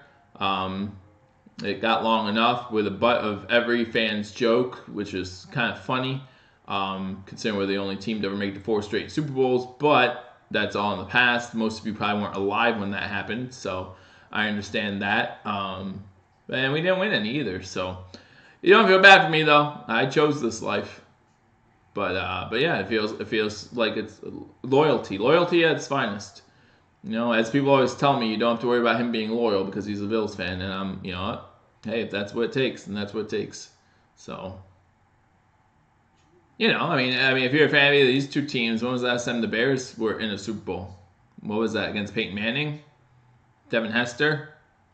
Devin Hester with the return. Peyton Manning crushes you guys the rest of the way. And how about the Jets? I mean, if you're a Jets fan, last time you were any good was when you had Mark Sanchez as your quarterback. So, every team goes through its ups and downs. Yeah, the Bills' downs have lasted a little bit longer than most, but what can you do when you're behind a team, the coaches of all time? What can you do? So, but they can't last forever. Their time's soon coming to an end, and maybe by that time the Bills will be in position to take over that mantle, or maybe the Jets will with Sam Darnold. I mean, that was one of the big things coming out of this draft is which team is better prepared. I mean, at this point, it does look like the Jets might be. I mean, the Jets, Sam Darnold, even though today's not looking that great, he's had much better games than Josh Allen has so far. Josh Allen's best game was probably the one against the Vikings, and the impressive thing about the Vikings was just the 2 touchdown runs that he had. The run against and the hurdle of Anthony Barr. So, what can you do? But we're back from commercial break. Again, 14-3 now, Chicago over the New York Jets. The Jets have shown very little resistance on offense. Again, so far, less than 100 yards of total offense, and we're in the second half now. So, Parkey kicks it off to the Jets, goes into the end zone, so it's going to be a touchback. So the Jets will start with the ball with 7:13 to go in the third quarter. Jets will start with the ball 1st and 10 from the 25-yard line. While that's going on, I didn't catch you up on scores during the commercial break, so let's go through some of those if we can. Carolina's up 24-7 still on Baltimore. The Bears are up 14-3 on the Jets. Tampa Bay has scored to make it 27-15. Jameis Winston with a touchdown pass to Adam Humphries to make that one 27-15. Seattle's still up 21-7. Kansas City's up 23-14. Washington still up 7-3. Pittsburgh still up 14-6, or no, now 16-6. I'm sorry, 16-6 after a safety. In this game, Darnold just had a bad snap, dropped the snap, and falls on the ball on 1st down. So it's going to be 2nd and 12 or 2nd and 11, depending on the yards he lost now.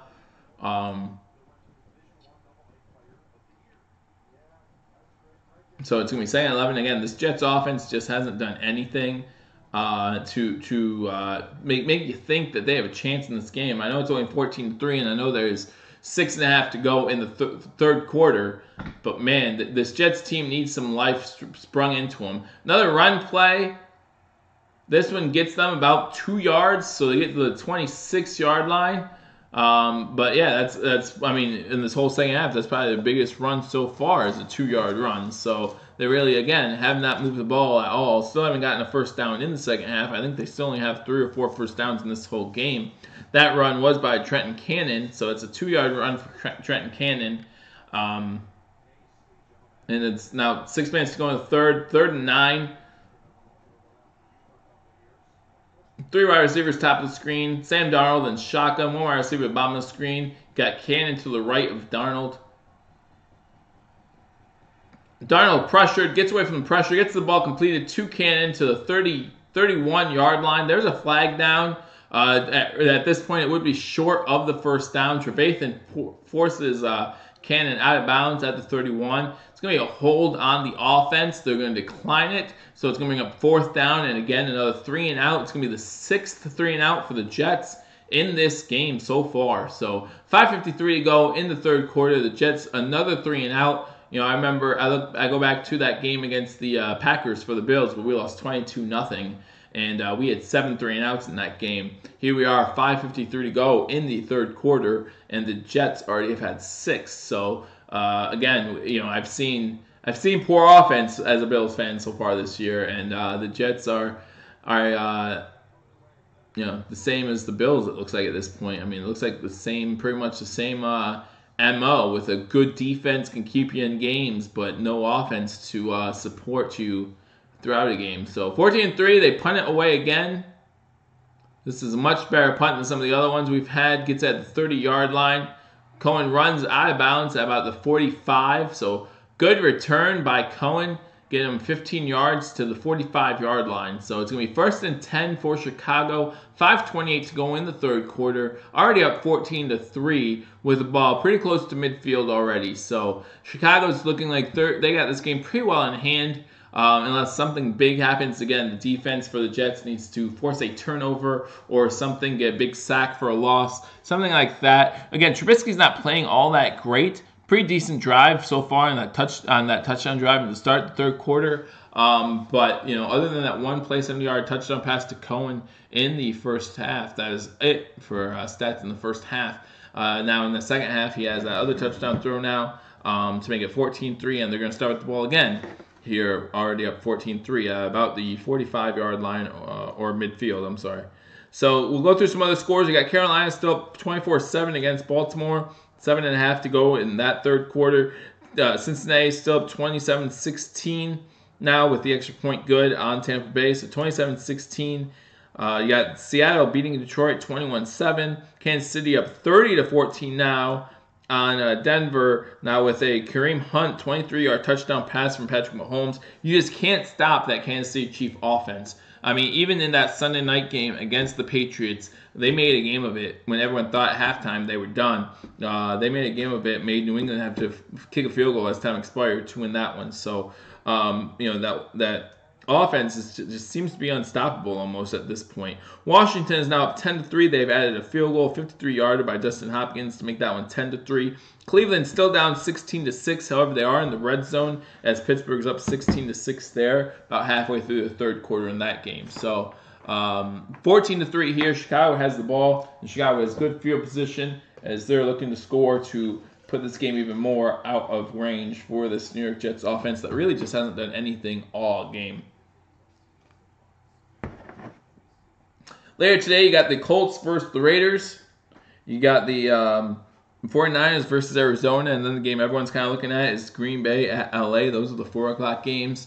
And then if you're forced to watch one of those other 2 4 o'clock games, I'm sorry, because you got a battle of a 2-5 team versus a 1-5 team. Indy just beat the Bills, of course, and then you got San Fran, Arizona, battle of 2 1-6 teams. So that Green Bay LA Rams game is the game you're looking at. It's kind of like the game you want to watch. So if you're in an area that does not get that game, I wish I could stream that one for you. So I apologize.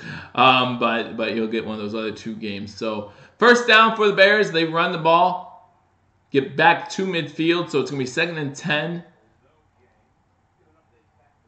Again, I mean, even the Jets defense is playing all right. They just,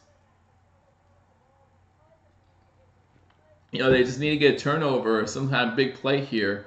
Even if I don't even know if giving their offense a short field at this point would do it, because their offense has shown no reason that they can come back in this game. This offense has been really bad as the Bears line up with Trubisky under center. Now they do a substitution. Trubisky goes back in shotgun. You got 2 wide receivers at the top of the screen, 1 to the bottom.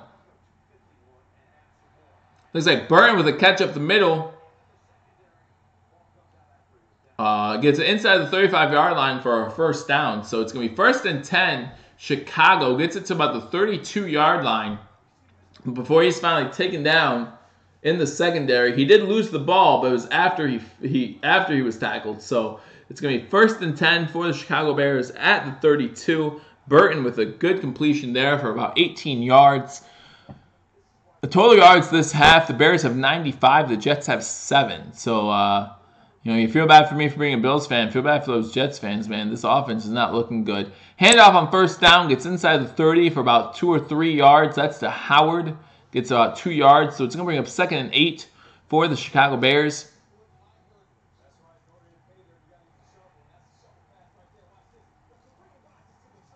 They're showing the Hunt touchdown for the Chiefs earlier. And yeah, that offense just is looking unreal right now. You can't beat them. You can't beat them, might as well join them. I don't have a Kansas City hat, though, so I might as well stay a Bills fan. All right, so Trubisky's in shotgun from the 29-yard line. It's going to be 2nd and 7. Fake handoff to Cohen. They try to do a shuffle to Burton. Burton does not get back to, he does spin out and gets back to the line of scrimmage. So it's going to be 3rd and 7 for the Chicago Bears. As Cohen was running from his wide receiver spot at the snap, they faked the handoff to Cohen, did a quick shuffle pass then to Burton, and Burton was able to get back to the line of scrimmage, but no more. So it's going to be 3rd and 7 for the Green Bay Packers. Hey, Zach Hartman, you're welcome. Happy to do it. Like I said, the Bills having off kind of a lot to do with it, so thank them. But Trubisky with a fake handoff. And he's going to be close to a first down. It depends where they spot it. It's going to be 4th and inches or 1st and 10. So we're going to see where they spot it. Looks like it's going to be 4th down. They're marking it short of the line to gain. He fakes the handoff to Howard, peels out, and gets the ball to about the 22.5-yard line. And they need to get the ball to the 22. So it's going to be 4th down. To be honest, if I'm a Bear, I'd kick the field goal here. Last thing you want to do is they're going to say they're going to go for it here. The last thing you want to do is get stopped on 4th down, give that team some sort of momentum. Any thoughts? Should go for it. Parker will miss the field goal. Well, that's possible too, Harmon. He did already miss the field goal. So yeah, that's possible. But they do call a timeout here. So they'll have 2 timeouts remaining. 2:03 to go in the 3rd quarter. Already up 14-3. We'll see what they do as far as the field goal goes. Again, if Parker misses it, yeah, you give a little bit of momentum back to the Jets. Same thing with the 4th and 1. So what do you do here? You have to have faith in your kicker at some point, or you just have to get rid of him. They are bringing the offense back on the field.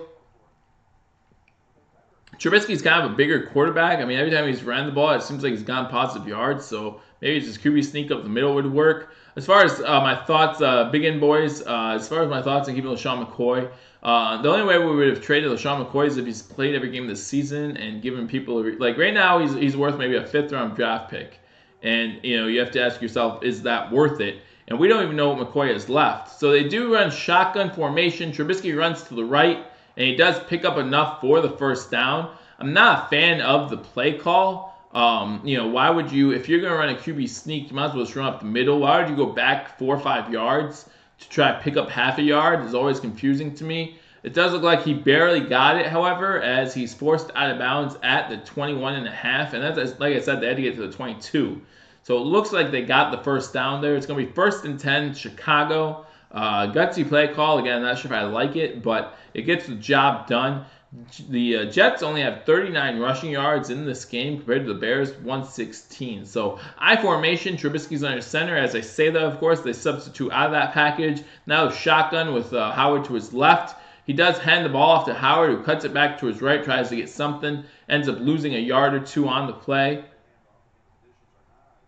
Yeah, the Jets do look unstoppable, or the Chiefs look unstoppable. Thanks, Fox87. That offense just looks unreal. But luckily, we don't have to play them this year until the AFC Championship game. So the Bills make the AFC Championship game, guys, there's a problem. There's a problem. I like the problem. Believe me, I like it. But I don't see the Bills making no AFC Championship game at 2-5. But I just don't see us Trent McCoy, and it stinks salary cap wise. But at the same time, we still don't know what we got in McCoy. Trubisky back to throw, passes it. Looks like he's a yard short of the first as the pass is complete. Again, looking much better in the second half is Trubisky than he was in the first half. That pass is completed to Bellany. Trubisky was hit hard on the play as he got rid of it.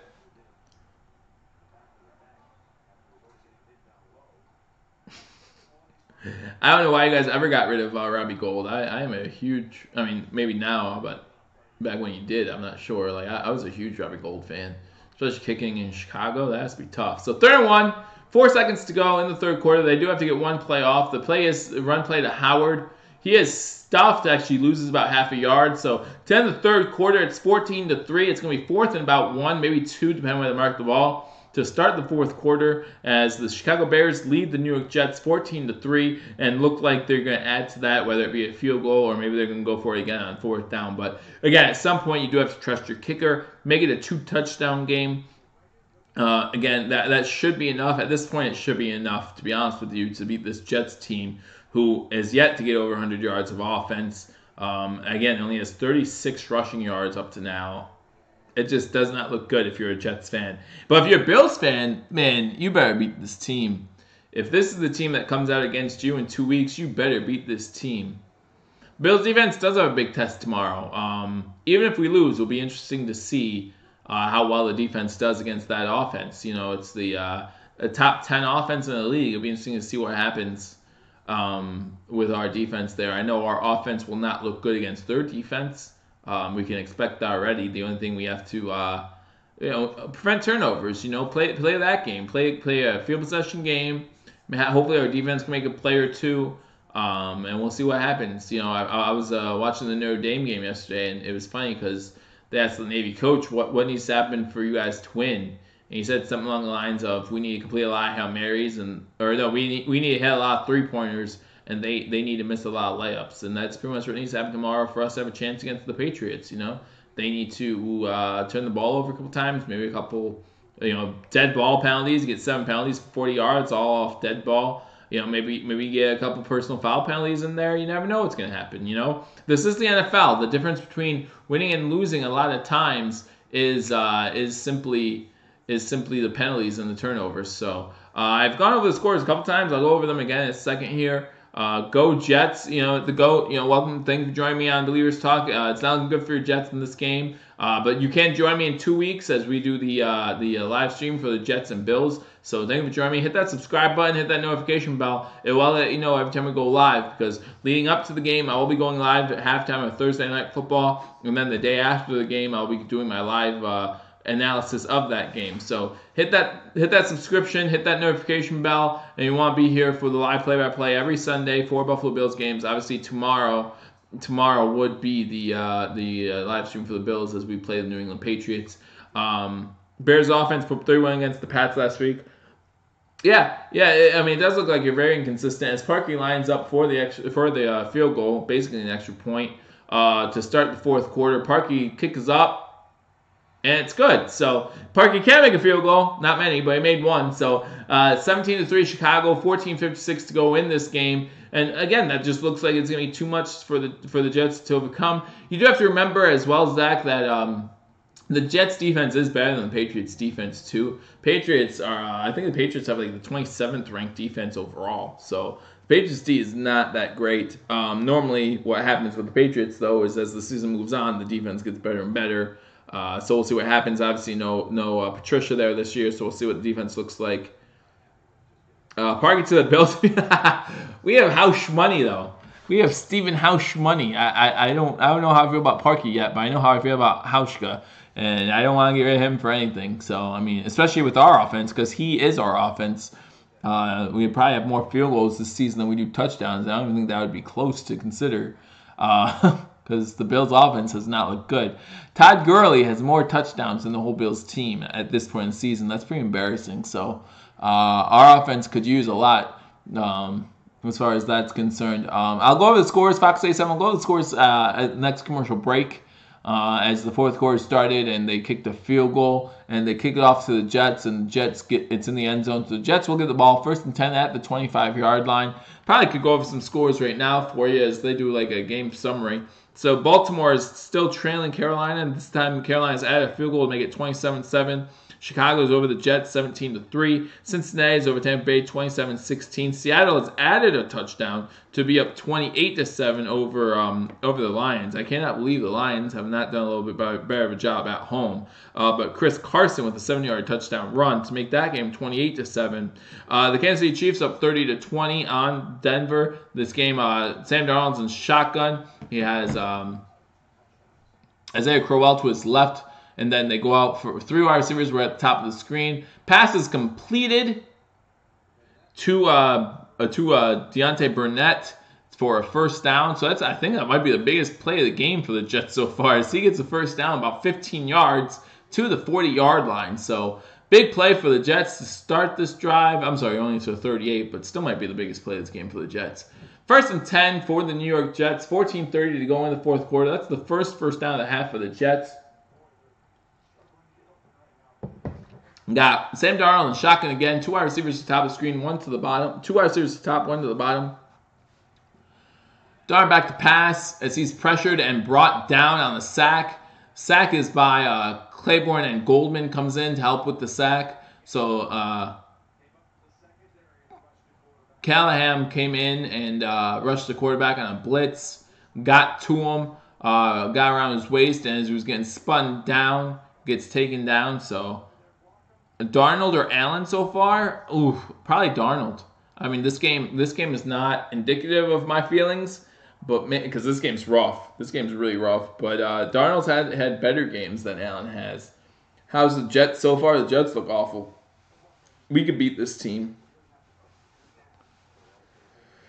All right, Darnold back again. Passes short and incomplete as Callahan gets his hands in there to break up that play. So Callahan making a statement on this series as now he has a sack and a pass breakup, and we have 3rd and 13 for the Chicago Bears.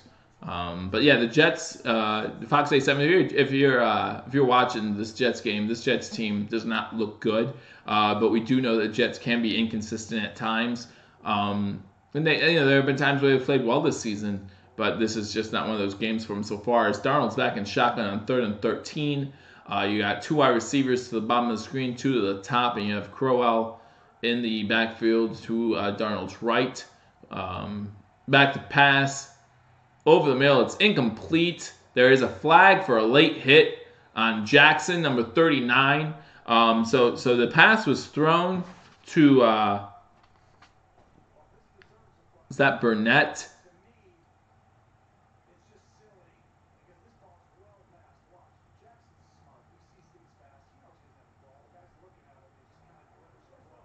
Yeah, it's going to be a personal foul on Jackson. Unnecessary roughness on Eddie Jackson, who came in well after the ball was incomplete. It was obvious the ball was going to be incomplete. The Jets defense doesn't look bad. The Jets defense has been able to get pressure on Trubisky. Trubisky's been able to get away from that, depending who we have in when we play the Jets, whether it be Allen or whether it be Anderson. Obviously, Anderson he has better pocket awareness than Allen does, but he also does not have any scrambling ability at the age of 35, and he's never been much of a scrambling quarterback. So, their defense might be able to get to him if that's the case.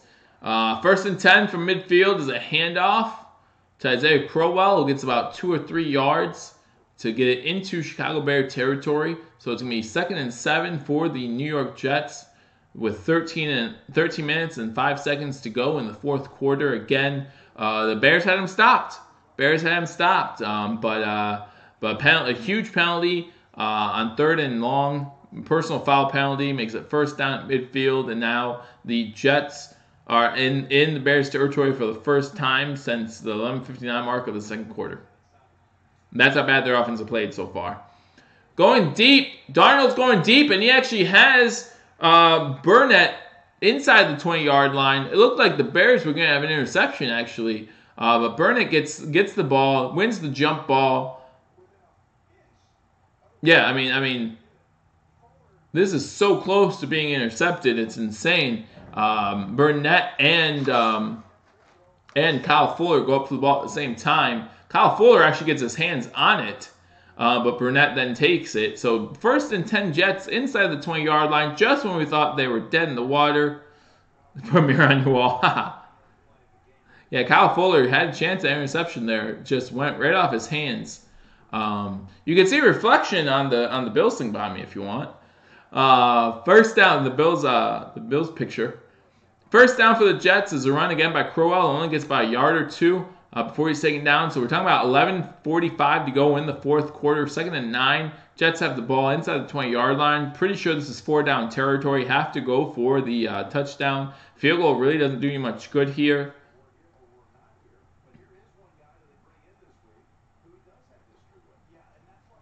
2nd and 9, 11:30 to go. 17-3, Chicago over the New York Jets. Sam Darnold's in shotgun formation for this snap. You got 2 wide receivers at the top of the screen, 2 to the bottom. You got running back to his left.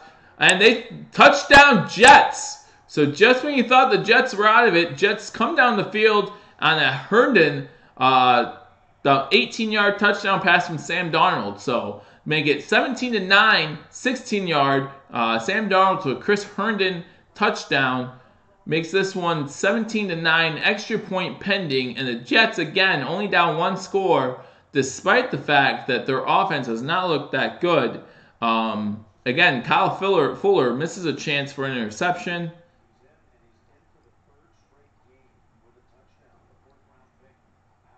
Sam Darnold's now 10 for 20 for 117 yards and a touchdown as they bring themselves within a score. How much time left? There's 11:10 left, so plenty of time left for this Jets team. Lose my hat.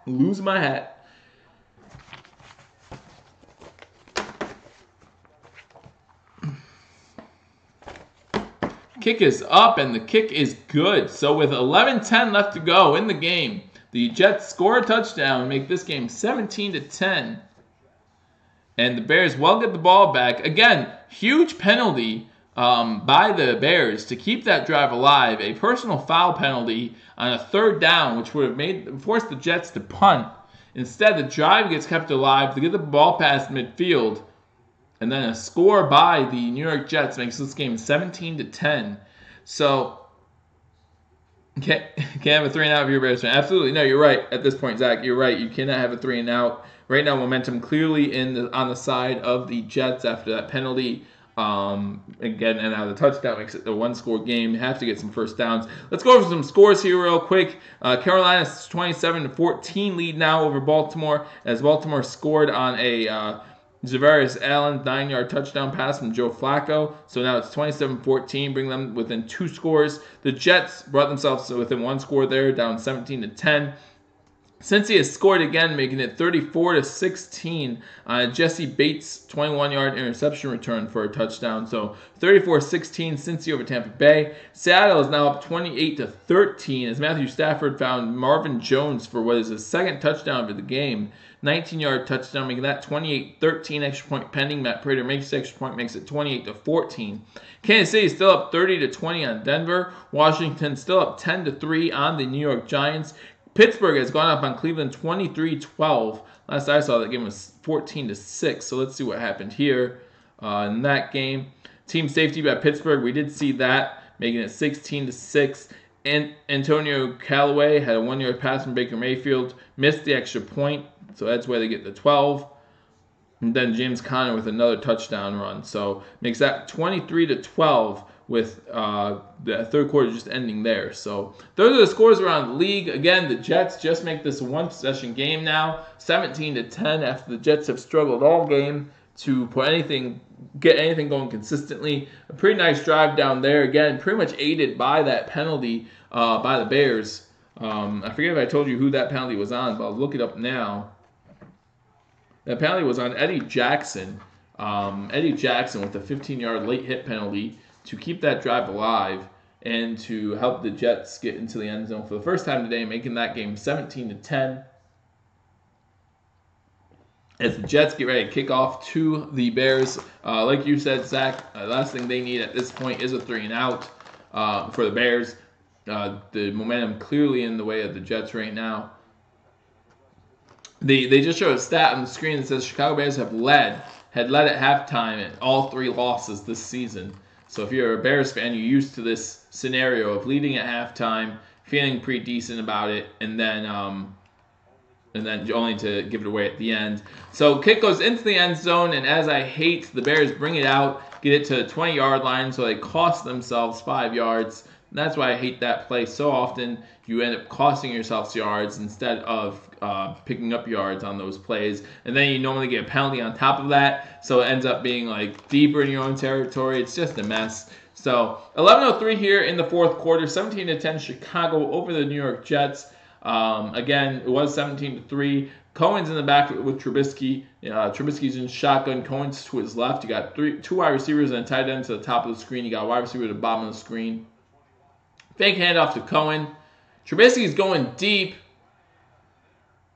but it's way overthrown of Gabriel, so it's going to bring up 2nd and 10 as he went for about a 50-yard bomb. No sacks, please. The Jets have not gotten too much pressure on Trubisky, and every time they have, it seems like Trubisky's been able to get away from it. Again, long pass attempt from Gabriel went from about the 20 to the opposing 35. So, but well overthrown. Trubisky's 13 for 26 on the day, 174 yards and 2 touchdowns. 2nd and 10 from the 21, 10:57 to go in the fourth. Chicago up 17-10 on the New York Jets. Trubisky in shotgun, Cohen to his left again. Back for a pass. Pass is completed. This one's to Miller. Long pass to about the 44-yard line. So it's going to be a first down Chicago. 10:45 to go. That's pretty much, if you're a Chicago Bears fan, that's what you kind of needed to make sure that you can get a little momentum back in this game.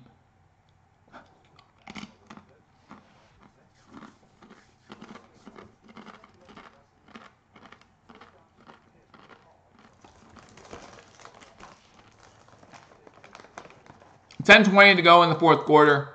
Clock still running, 17-10. Trubisky is in shotgun. You got Cohen to his right again. No, I'm sorry. That's Howard to his right. Cohen going in motion. Trubisky steps away from pressure. Gets past midfield. Gets it to the Jets' 44-yard line before he steps out of bounds. Another first down for the Bears. Gets out of bounds with 10:01 to go in the fourth quarter. Into Jets territory.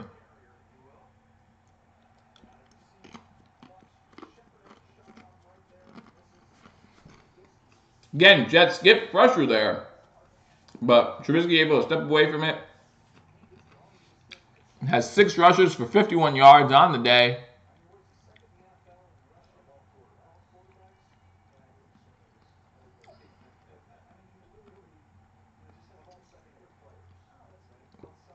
It's been a tale of 2 halves so far for Trubisky, man. The first half wasn't that great, but this second half he's doing a lot better. Howard gets about a 4-yard gain on that play. Make it a 2nd and 6, 9:15 to go.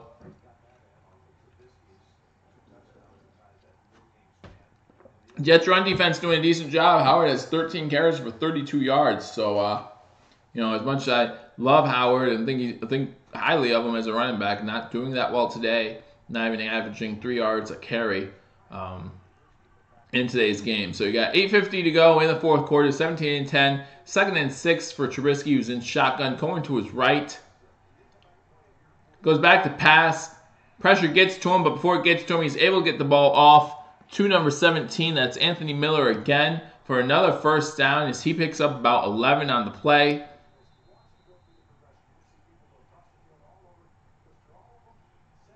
Gets the ball, into field goal range if you're into that. Inside the 30 to about the 29-yard line. I know you guys aren't. If you're a Bears fan, I know you're not a Parkey fan, but at some point, again, you have to put faith in your kicker to make a kick. 17-10. A field goal would pretty much put this game away because the Jets, even though they scored on the last drive, I don't know if the Jets have the ability to score quickly. The Bears do play the Bills next week. That's kind of why I decided to live stream this game. Again, as a Bills fan, didn't have much to do today since the Bills play tomorrow. Knew I wanted to watch some football, thought I'd get on here, live stream a game. Put a poll on my Twitter page up. Again, my Twitter page is in the description below, so be sure to subscribe to my or follow me on Twitter. I keep everyone updated on all Buffalo news, whether it be the Buffalo Bills, Buffalo Sabres, Buffalo Bulls in college. Probably do something for the Buffalo Bisons even when that time comes for baseball. And then also I did a poll on there about what game they wanted me to live stream. This game won, so that's the game we're doing. You'll be here next week to hear me lose. I mean, we're 2-5. I'm not gonna say all that much. You know what I'm saying? Like we're 2-5, possibly gonna be 2-6 after tomorrow, right? So I'm not gonna say too much. The game is in Buffalo. It will be nice to be home for more than 1 week. But the Bills have only had 2 home games so far this season, and 5 away games. So it'll be nice to be home both tomorrow and the following week against the Bears as well. We'll see if that has any effect on the game. Obviously, it won't be a weather thing because Chicago is used to playing cold weather as well. But just the home cooking there won't be bad. And then you talk about Chicago traveling. There is a little bit of a time difference. But I do look forward to you being here, Zach. So thanks again for coming along. Thanks for joining me for this live stream. Again, you'll see a lot more excitement from me next week. When the Bills make a mistake, I tend to throw stuff. But yeah, I mean, I just wanted to get on here again, do this live stream for you. We're playing not only are we playing the Bears next week, but we're playing the Jets the week after that. So we'll see what happens. I mean, yeah, they're beating a bad Jets team, but if they beat us next week, they're beating a bad Bills team. You can only beat who you play. I have no issue with the Bears. One of my good friends is a Bears fan. NFC team, we only see it once every 4 years. Not like we're going to see it in the Super Bowl. I ran to what? Me, Fox 87? I have no idea what you're talking about. I have no idea what you're talking about. But yeah, I have had people call on this channel and ask if I've thought about taking stress therapy classes or something like that. So that's kind of funny. But it will be fun next week to watch that game. And hopefully it's a good game. I like seeing good football. That's all I like seeing. And the Bills have not shown too many games of good football this season. I'll say they've shown me 3 games of good football. I'll include that Texans game 2 weeks ago. Oh, big run up the middle for, is that Howard or Cohen? That's Howard up the middle. So as I just got done talking about how Howard hasn't done much today, a huge run gets it inside the 10-yard line for Howard. Makes it 1st and goal after about 22-yard run on that play for Howard. Big run for him.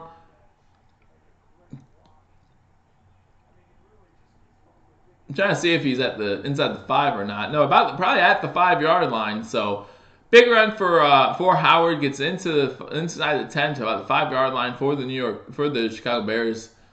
1st and goal. It's his 14th rush for 56 yards. Trubisky in shotgun. Hands the ball off to Howard again from shotgun. Howard gets the ball to about the 2, maybe 3-yard line. So it's going to be 2nd and goal for the Bears there.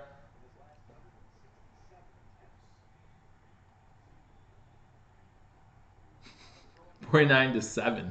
Yeah, those ones are tough. I remember first week of the season. This is my first year doing this. First week of the season, I'm so excited to do a live stream. We go up to down to Baltimore. We lose 47-3. It was a tough stream, I'll tell you guys. Howard in for the touchdown. Makes this game 23-10. Howard a couple times, that big run up the middle. That's a huge drive for the Bears. 2-yard touchdown by Howard. And this makes the game 23-10. 7:08 to go in the 4th quarter. 16 rushes, 62 yards, and now the touchdown for Howard. That might be enough to say game, guys. Again, we'll see what the Jets do. I just don't see the Jets scoring quickly.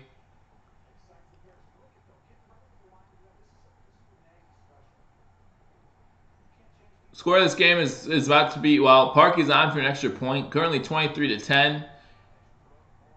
Parkey makes the extra point to make it 24-10. So with 7:08 remaining in the 4th quarter, the Bears are leading the New York Jets 24-10. If you're a Bills fan, you always like to see the Jets lose. If you're a Bears fan, you like that drive. If you're a Jets fan, now you need to score quickly. 3-4 in the season. This might very well be your last gasp towards looking at the playoffs. But yeah, if you're a Bears fan, you gotta put out a big dub Bears for that one. You know, I know Josh over at Sports Fury would like that one, as he's probably watching this game somewhere. But I also know that Jets Central will not be a fan of that, as he's watching this game as well, I'm sure. Do I cry myself to sleep often? Not gonna lie. It's like one time I remember crying as a Bills fan. One time. And that was last year when we made the playoffs. You know, I was 13 the last time we made the playoffs prior to last season. So, you know you do. Yeah. I mean, what I do in my bedroom by myself is no one's business, Wyatt.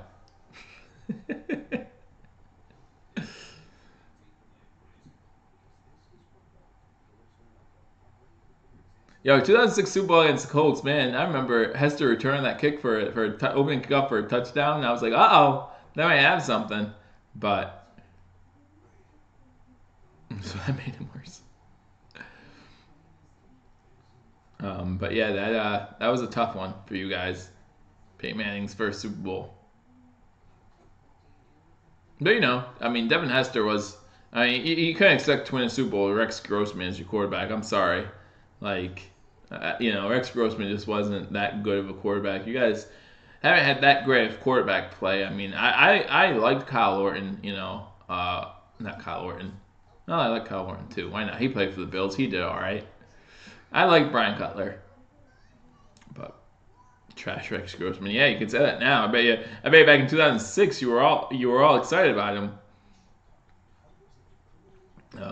But you know, he did what he needed to do. He didn't blow it for you that year until the Super Bowl. You know, you had great special teams and a great defense, and that was it. You know.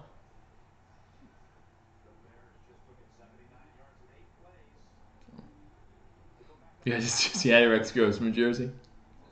I believe it. I've had some. Listen. I had an EJ Manuel jersey, so. So yeah, I don't blame you. All right, the kickoff goes into the end zone, so it looks like the Jets will get this ball at the 25-yard line. Again, 7:08 remaining in this game. The Bears just score a huge touchdown to go up 24-10.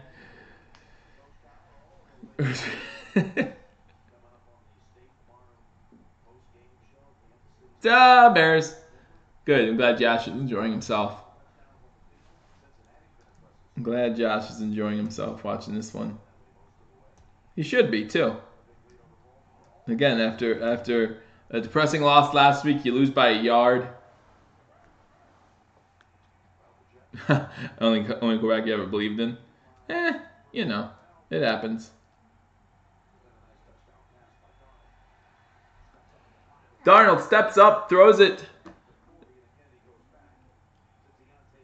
Looks like Burnett has a catch for a first down to about the 40-yard line. So 6:55 to go in the fourth quarter. We got the score. The Chicago Bears 24, New York Jets 10.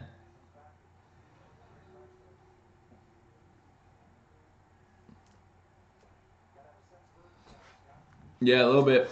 I mean, Turner just said it. You need to have a little bit more of a sense of urgency. Down 2 touchdowns, 6.5 minutes to go. Darnold in shotgun, rolls to his right.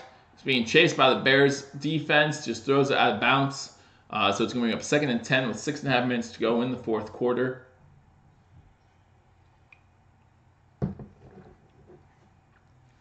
Lions lost today.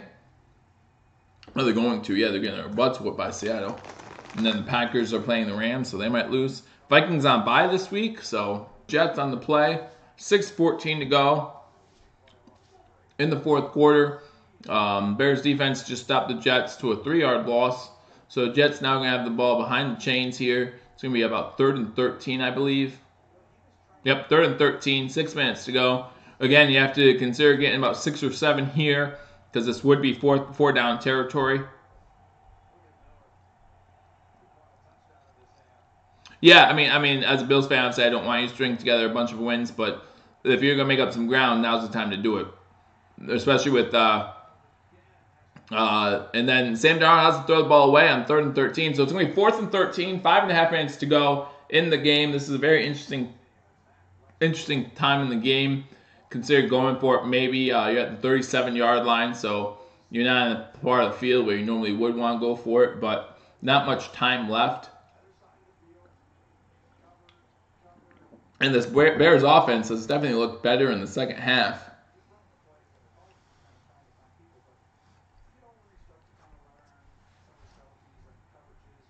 So the Jets do decide to punt the ball.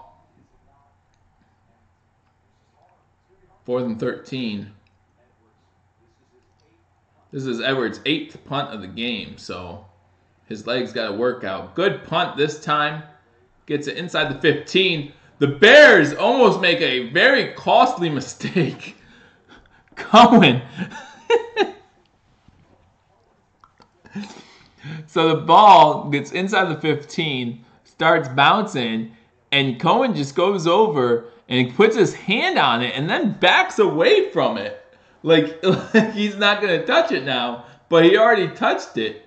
And before the Jets can fall on it, luckily Cohen realizes what he did, and he falls on top of the ball, or else that could have been a huge mistake for the Bears, as Cohen does jump on top of the ball, making it 1st and 10 Chicago. 5.5 minutes to go, 24-10. Jets really need to get a 3-and-out here if they have a shot of winning this game. But man, almost a very costly mistake for the Bears there, as it's going to be 1st and 10 from the 13-yard line. Trubisky under center. You got 2 wide receivers at the top of the screen. The handoff does go to Howard. Howard gets about 2 yards before he's spun to the turf, gets it to about the 15-yard line. So it's going to be 2nd and 8 for the Chicago Bears. Break his nose. Yeah, root for the Bills tomorrow. We need all the rooting we can get. 3 divisional games in a row. Yeah, you guys still have 7 division games left, is what I heard. So yeah, it's a big stretch of the season for you guys. You need to get on a roll. Hopefully, for your sake, I mean, I'm okay with this, but hopefully for your sake, you're not overlooking the Bills, looking towards those division games. So, but we'll see. We'll see what happens. I mean, I'm hoping for a good game next week. Maybe Josh Allen can return. We'll see what happens. We'll see what happens. So 2nd and 8 for the Bears. 5:22 to go in the 4th quarter. There was an injury on the field. That's why that took so long. Howard gets the ball again, gets about another 2 yards before he's taken down. So it's going to be up 3rd and 6. Huge play for the Jets defense here. Have to be able to get off the field in this situation. Again, with 5 minutes and 17 seconds to go. The Jets are calling their timeouts. That's why the clock's stopping. So the Jets call their 2nd timeout. 5:17 to go in the 4th quarter. It's 3rd and 6. Yeah, you have to play better against Minnesota and Green Bay. You can probably beat Buffalo, especially if you play. I mean, the second half, like I said, the second half you guys have played pretty well, actually. Scoring 2 touchdowns. You've looked all right. No, you've scored 10 points. I'm sorry. Hold on. No, it was 7-3 at halftime. So you guys have actually scored 17 points in the second half. So, yeah, you've looked a lot better in the second half here. And the second half team might be able to last with the team like Minnesota. But, yeah, that first half team might be able to beat the Bills, depending on what Bills team shows up. Hopefully we get the best of both teams, though. But we'll see. All right, 3rd and 6. Trubisky and shotgun through our receivers bottom of the screen. Pass is completed over the middle, and it is a 1st down for the Bears as Joshua Bellamy. Pat O'Donnell. Yeah, your punter got a catch. No, he didn't. It was Bellamy with the catch. Getting it to about the 30-yard line for a 1st down. So that's his 4th catch for 37 yards. It's a game the Bills, and that's what I mean. Like, you have 3 division games coming up. That normally is a trap game. You're coming to Buffalo. Buffalo plays much better at home than they do on the road. It's just always been the case. So we'll see what happens next week. It's going to be a good one. Trubisky in shotgun. Hands it off to Howard. Howard bounces off a tackle. Gets to about the 35. Blah, blah, blah, blah, blah, blah, blah, blah, blah, blah, blah. Sometimes I can't speak. Gets to about the 36-yard line. Bring up 2nd and 4 for the Chicago Bears. So now it's just a matter of running out the clock here. On this 2nd and 4. They're showing the Bears' schedule now. It's Buffalo, Detroit, Minnesota, Detroit, New York Giants. So, I mean, before you go play the Rams. So, other than that, I mean, Detroit's losing today. So, maybe the game at Detroit will be a little bit tougher. But other than that Minnesota game, yeah, you can definitely go 4-1 in the stretch. And that would be huge for you guys if you could do that. Go 4-1, and then you guys would be, after today, you're 4-3. So, you're talking about 5-1 in that stretch. So, 8-4 going to the Rams, You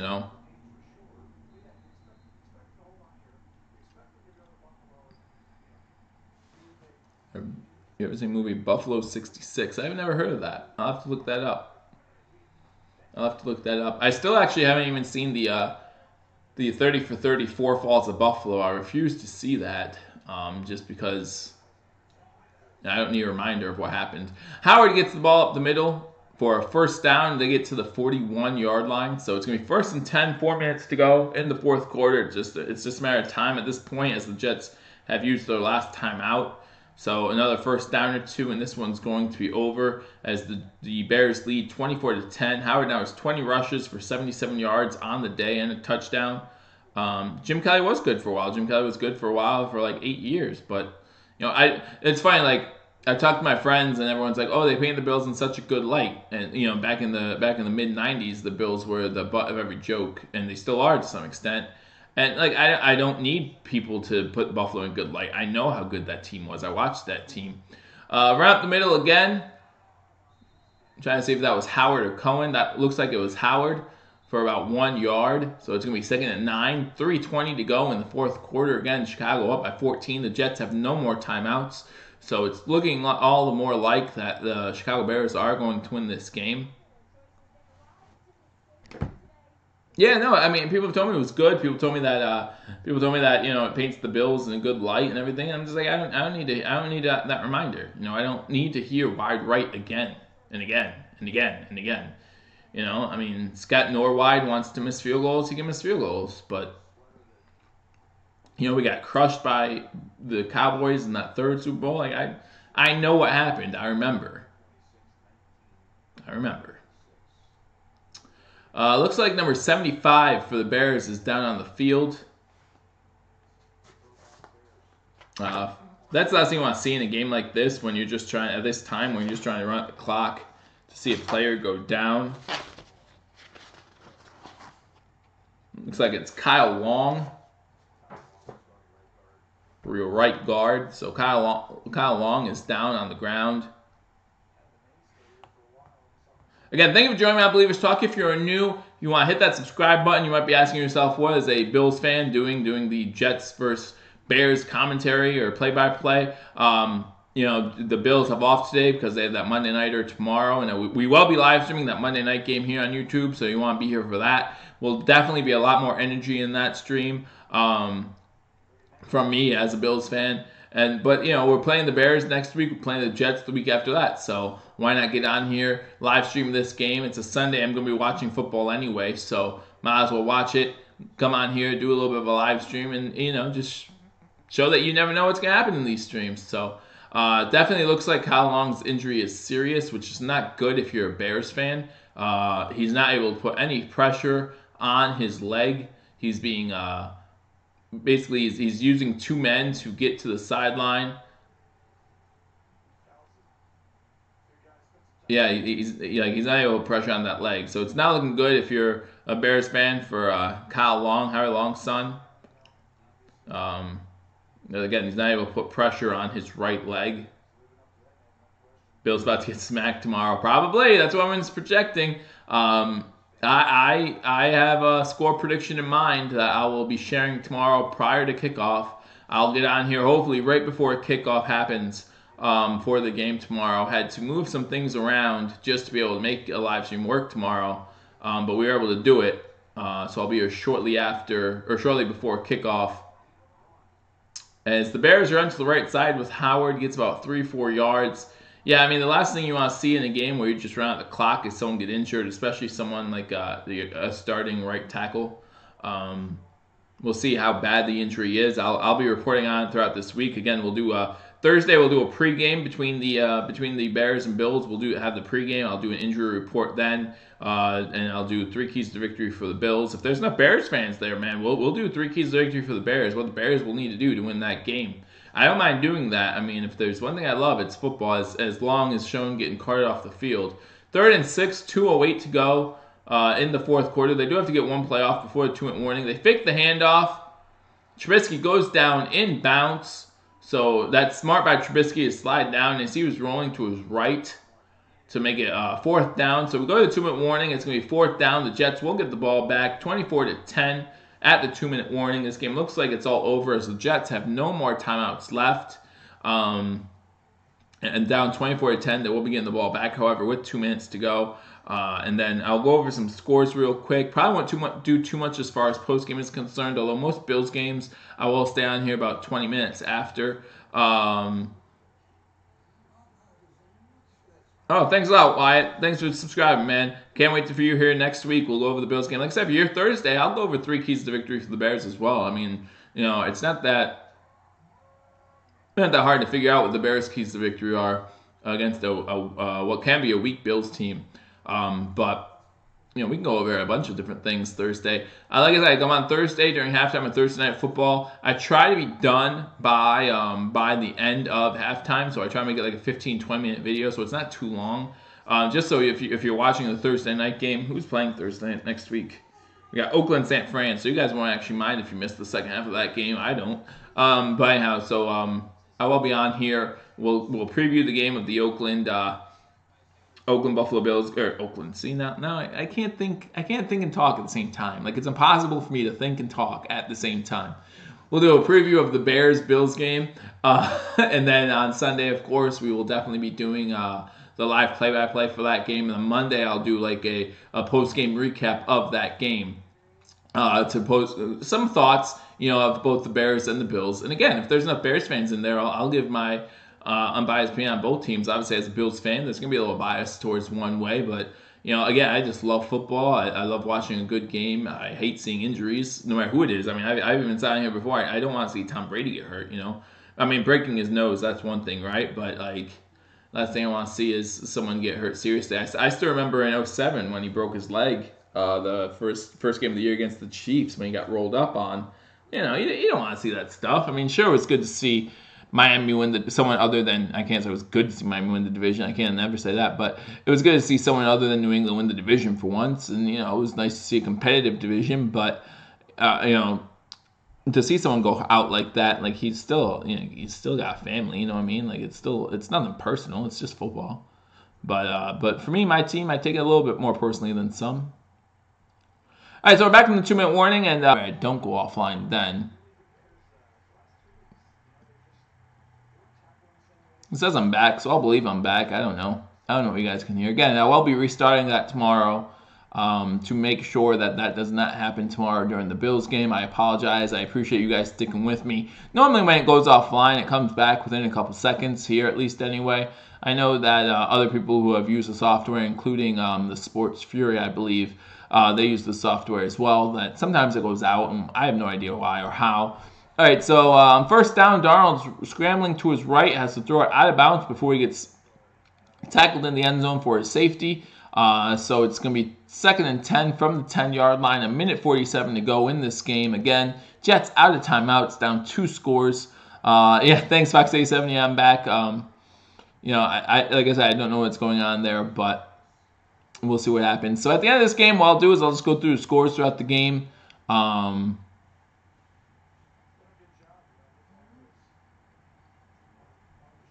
And then we'll sign off till tomorrow.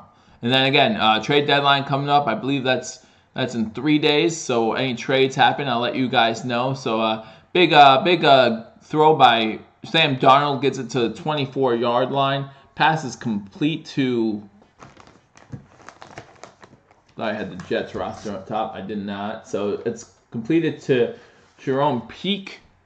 That's his first catch of the day. Sam Darnold back, throws again. This one is off the hands of Jermaine Kearse and off the hands of a Bears defender. So that one could have been intercepted. So Jets upcoming schedule. They got Miami next week. They got Buffalo the following week. Weird thing is, every AFC East team has the same bye week. I'm not sure how often that happens, but well, I don't know. It's the software, Fox A7, this OBS software I use to stream these games. It keeps going offline. I don't know why. Sam Darnold back to pass, pressured, runs, gets the first down, gets down at about the 36-yard line. So another first down for the Jets. 1:10 to go in the game. He is able to slide down for the first down.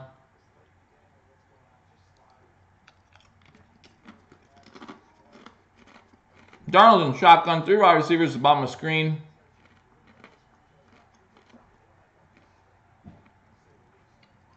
Throws it off to a running back.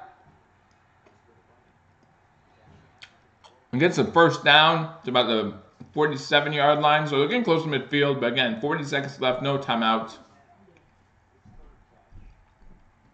And Darnold trying to hurry them up to the line of scrimmage.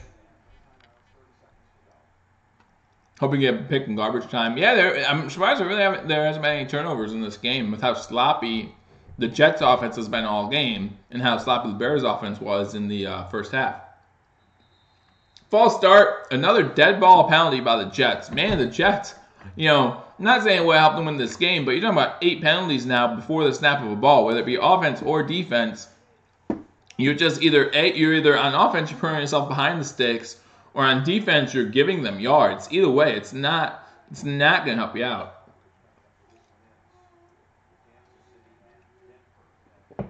So if you're a Jets fan, you just can't be happy with those penalties. Those are big mistakes. In close games, if you're a good team, this is what stops you from being a good team. Undisciplined penalties will kill you every single time. So it's going to be 1st and 15 now instead of 1st and 10. And that's the end of the game. They don't even get another playoff as they round the clock after the penalty. And that's going to be it. So the end of the game, final score here from Chicago. The Chicago Bears beat the New York Jets 24-10, move to 4-3 on the season. This drops the Jets to 3-5 on the season. And the Jets will play the Buffalo Bills in 2 weeks. Chicago will come to Buffalo, play the Bills next week. Let's go through some scores throughout the league. Some of these games still not final yet. You can probably check them on any of your local channels there. But yeah, in this one, Jets lose to the Bears 24-10. Bears go to 4-3. And again, the Bears, if you're a Bears fan, big stretch of time for you in this season. You have a couple winnable games coming up, including one against Buffalo next week. Got Detroit coming up, 2 out of the next 4 games. These are games you guys can win. Potentially put yourself in a position to be there when you go up against Minnesota, when you go up against Green Bay for that division. You might have a playoff team here, so if you're a Bears fan, you have to like what you see. So let's go through some of these games. Got Baltimore and Carolina, still 2.5 to go in that game. Carolina's up 36-14. You got Cincinnati, Tampa Bay. Tampa Bay's actually come back to make it a 1-possession game. So Cincinnati is now up 34-26. With 3:42 to go in that game. So Tampa's only down 1 score there. Seattle and Detroit. Seattle's still up 28-14 as that game is about ready to go final there. Denver, Kansas City. Denver just kicked the field goal. Now they're only down a touchdown. It's 30-23 with 1:48 to go in the 4th quarter there. Washington looks like they're well on the way to beat the New York Giants. They're up 26 with 3 minutes to go in that one. And then Pittsburgh looks like, even though they started off having a tough time, looks like they're well on the way to beating the Browns as they're up 33-12 with less than a minute to go there. So those are the scores. The games coming up. You have Indianapolis at Oakland, San Fran at Arizona, Green Bay at LA, Rams, and then tonight, New Orleans at Minnesota. So if you're a Bears fan, thank you for joining me on Believers Talk. Hit that subscribe button, hit that notification bell. We will be going live next week. Again, we'll go live Thursday to do some pregame between the Bears and Bills. Go live on Sunday for that play-by-play and analysis. We'll join you. We'll talk. We'll have a good time. Again, obviously, there's going to be a little bias towards the Bills, obviously. But, I don't wish any ill will towards any fans because they're fans of another team. Like, we're all like the same NFL, right? So let's hope for a good game. Hopefully Kyle Long is not hurt for an extended period of time for you guys. Hopefully he's able to play next week, although it did not look good. But big win for the Bears this week. So congratulations to them as they go to 4-3. But yeah, look forward to seeing y'all next week. If you're not already a subscriber, Believers Talk again, my name is Joe. Hit that subscribe button, hit that notification bell. Thank you for joining me today as the Bills will play tomorrow. We will be live tomorrow for Monday Night Football for a live stream there. But till then, go Bills.